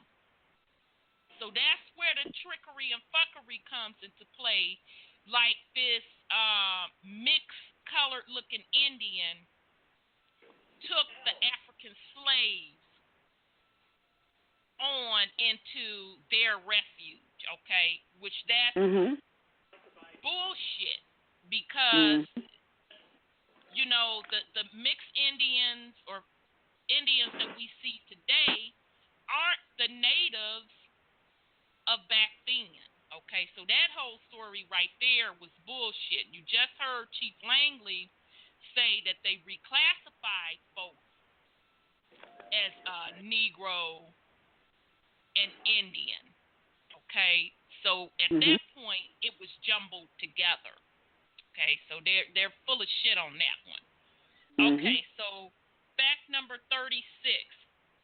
Certain Moors helped to navigate Christopher Columbus' voyage to the New World. He wasn't lost. He knew exactly where he was going simply because of who was on the boat with him. And we talked about that earlier. Okay, and you can get that from the passage records of Cortez. Okay, fact number 37. The U.S. constitutional government is a plagiarized copy of a Black Indian governmental system, the Iroquois Nation. So Brother Sean just talked about that. Iroquois. Okay? So that ain't nothing new. This motherfucking Constitution. That shit ain't new. Okay, fact number 38. The founding fathers did not find anything. They went to black Indians, the Iroquois nation, seeking assistance to break away from their chief back in England, King George III. The Iroquois nation taught them their system of government. The only part that the so-called founding fathers left out was the matriarch. Black Indian women ruled the Iroquois nation. Okay? So now that's a powerful fact. Number 38. Okay? That proves that some of our folk went into business with the colonizers. Okay? And earlier when I was talking about when you look up the records of the state and you go back to the charters, you will see in one of the states, South Carolina is one, where King George was the one that issued a charter on the South Carolina land back in the 1600s. And then you can go into the records and see where he started granting land to certain people. But what I didn't know was what Chief Langley was talking about, that the King George was even predated because you had the African Moors who were even issuing charters to them. Okay, so stuff runs deep. All right, so fact number 39. Oh, and the fact that in fact number 38, he also talks about that matriarch system. All right. Fact number 39.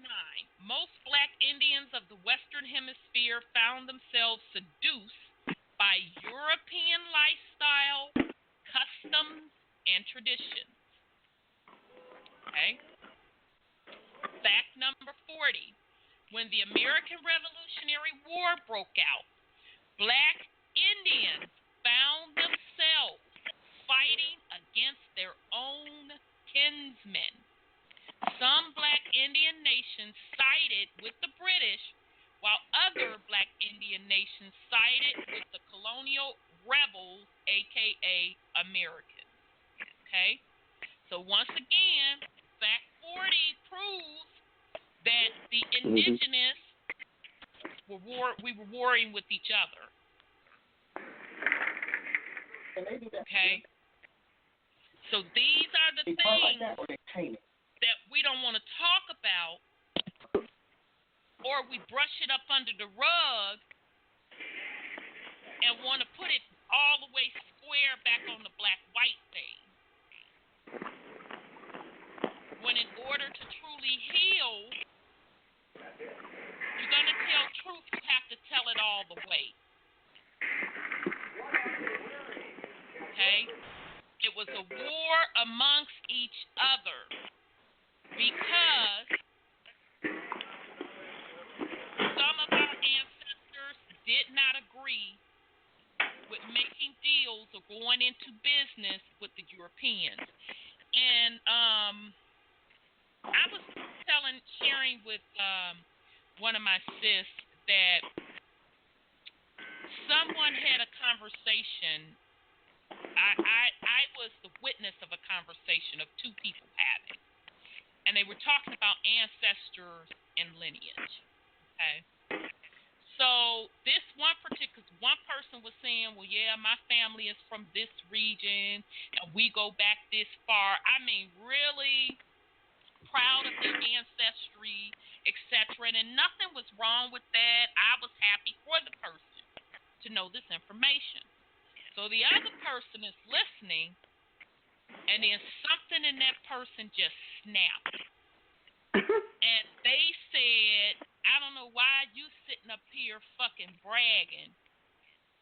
It was your lineage that sold us out because you struck deals with the colonists and wind up giving away essentially all of our shit. So while you sitting up here being proud, you need to go back and research all of your lineage and understand. I mean, the person got so vulgar, I was like, whoa. So as this exchange is going on, I did not have all of this detailed information that we're discussing today. I was not able at that time to actually pull up records to see it. But at that particular moment, the person that was so angry, I felt the vibration in their voice. And something in me said, remember this conversation. Remember what this person is saying, because what they're saying is true. Okay? So here we are, fast forward years later, and that person was absolutely right. Because it was within our own indigenous tribes, us warring, because the side of us didn't want anything to do with any European deal. We wanted to stick with being on the land. We really, to be honest, didn't even have a concept of selling land and all of that. And then you had a side that liked what they saw or what they thought the European could offer them. Okay. So that's fact number 40. We're going to go over two more facts and then maybe one more fact, and then we'll wind down. And we're going to pick back up next week. Fact number 41. After Black Indian nations helped to set up the colonial government, America, and in addition to helped to sponsor military support for the new colonial government, Black Indian nations continue to fight and war among themselves as they did before and after the Europeans set foot upon Western Hemisphere shores. So that's fact number 41. Okay? All right, so I'm going to pause right there because we're running out of time. We're going to go with last words. Sis, you have any last words for the family?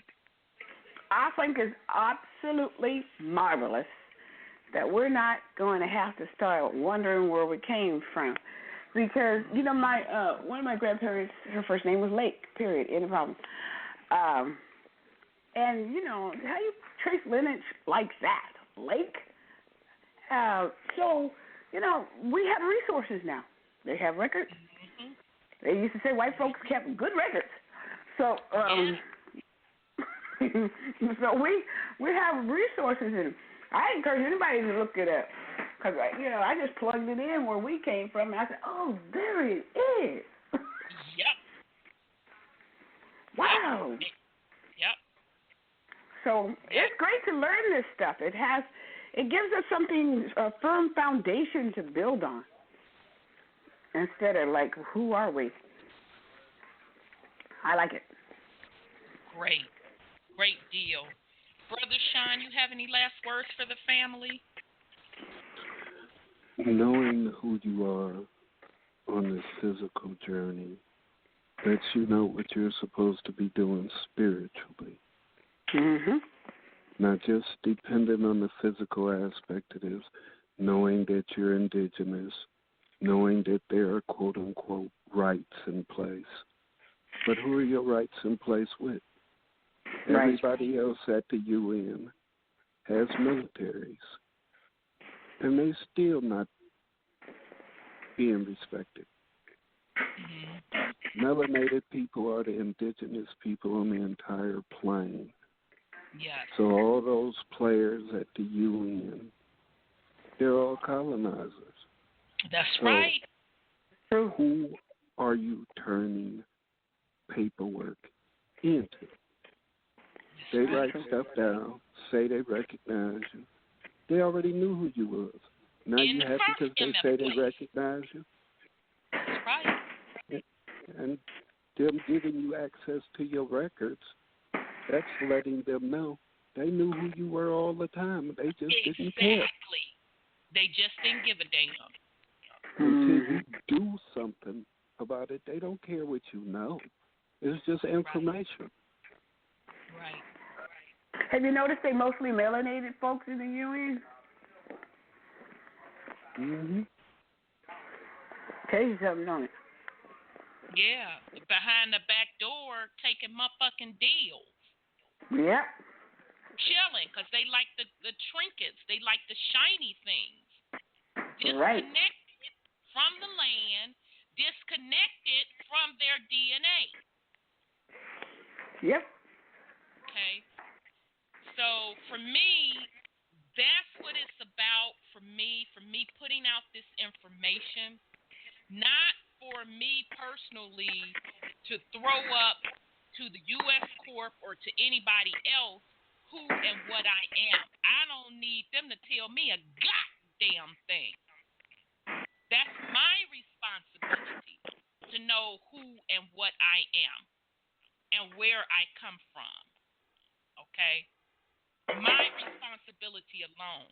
The purpose of this information is to get the truth out there, because this is the age that we are in, and who it resonates with, you're going to pick it up and use it to your advantage, and those that aren't ready, they aren't ready. Don't worry about it. They will be ready soon. So with that said, we are going to conclude tonight, family, but we're going to pick up next week because I want to finish those 103 facts about Black Indians, and I also want to go over some more of Cheif Langley. So with that said, family, thank you very much for your support. Love you. Peace and love, and we will see you next week. We're going to rock out with Diamonds in the Sky, but we're going to get cut off. Okay, see you next week. Peace and love.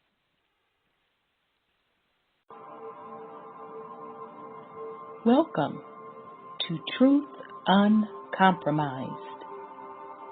I am your host,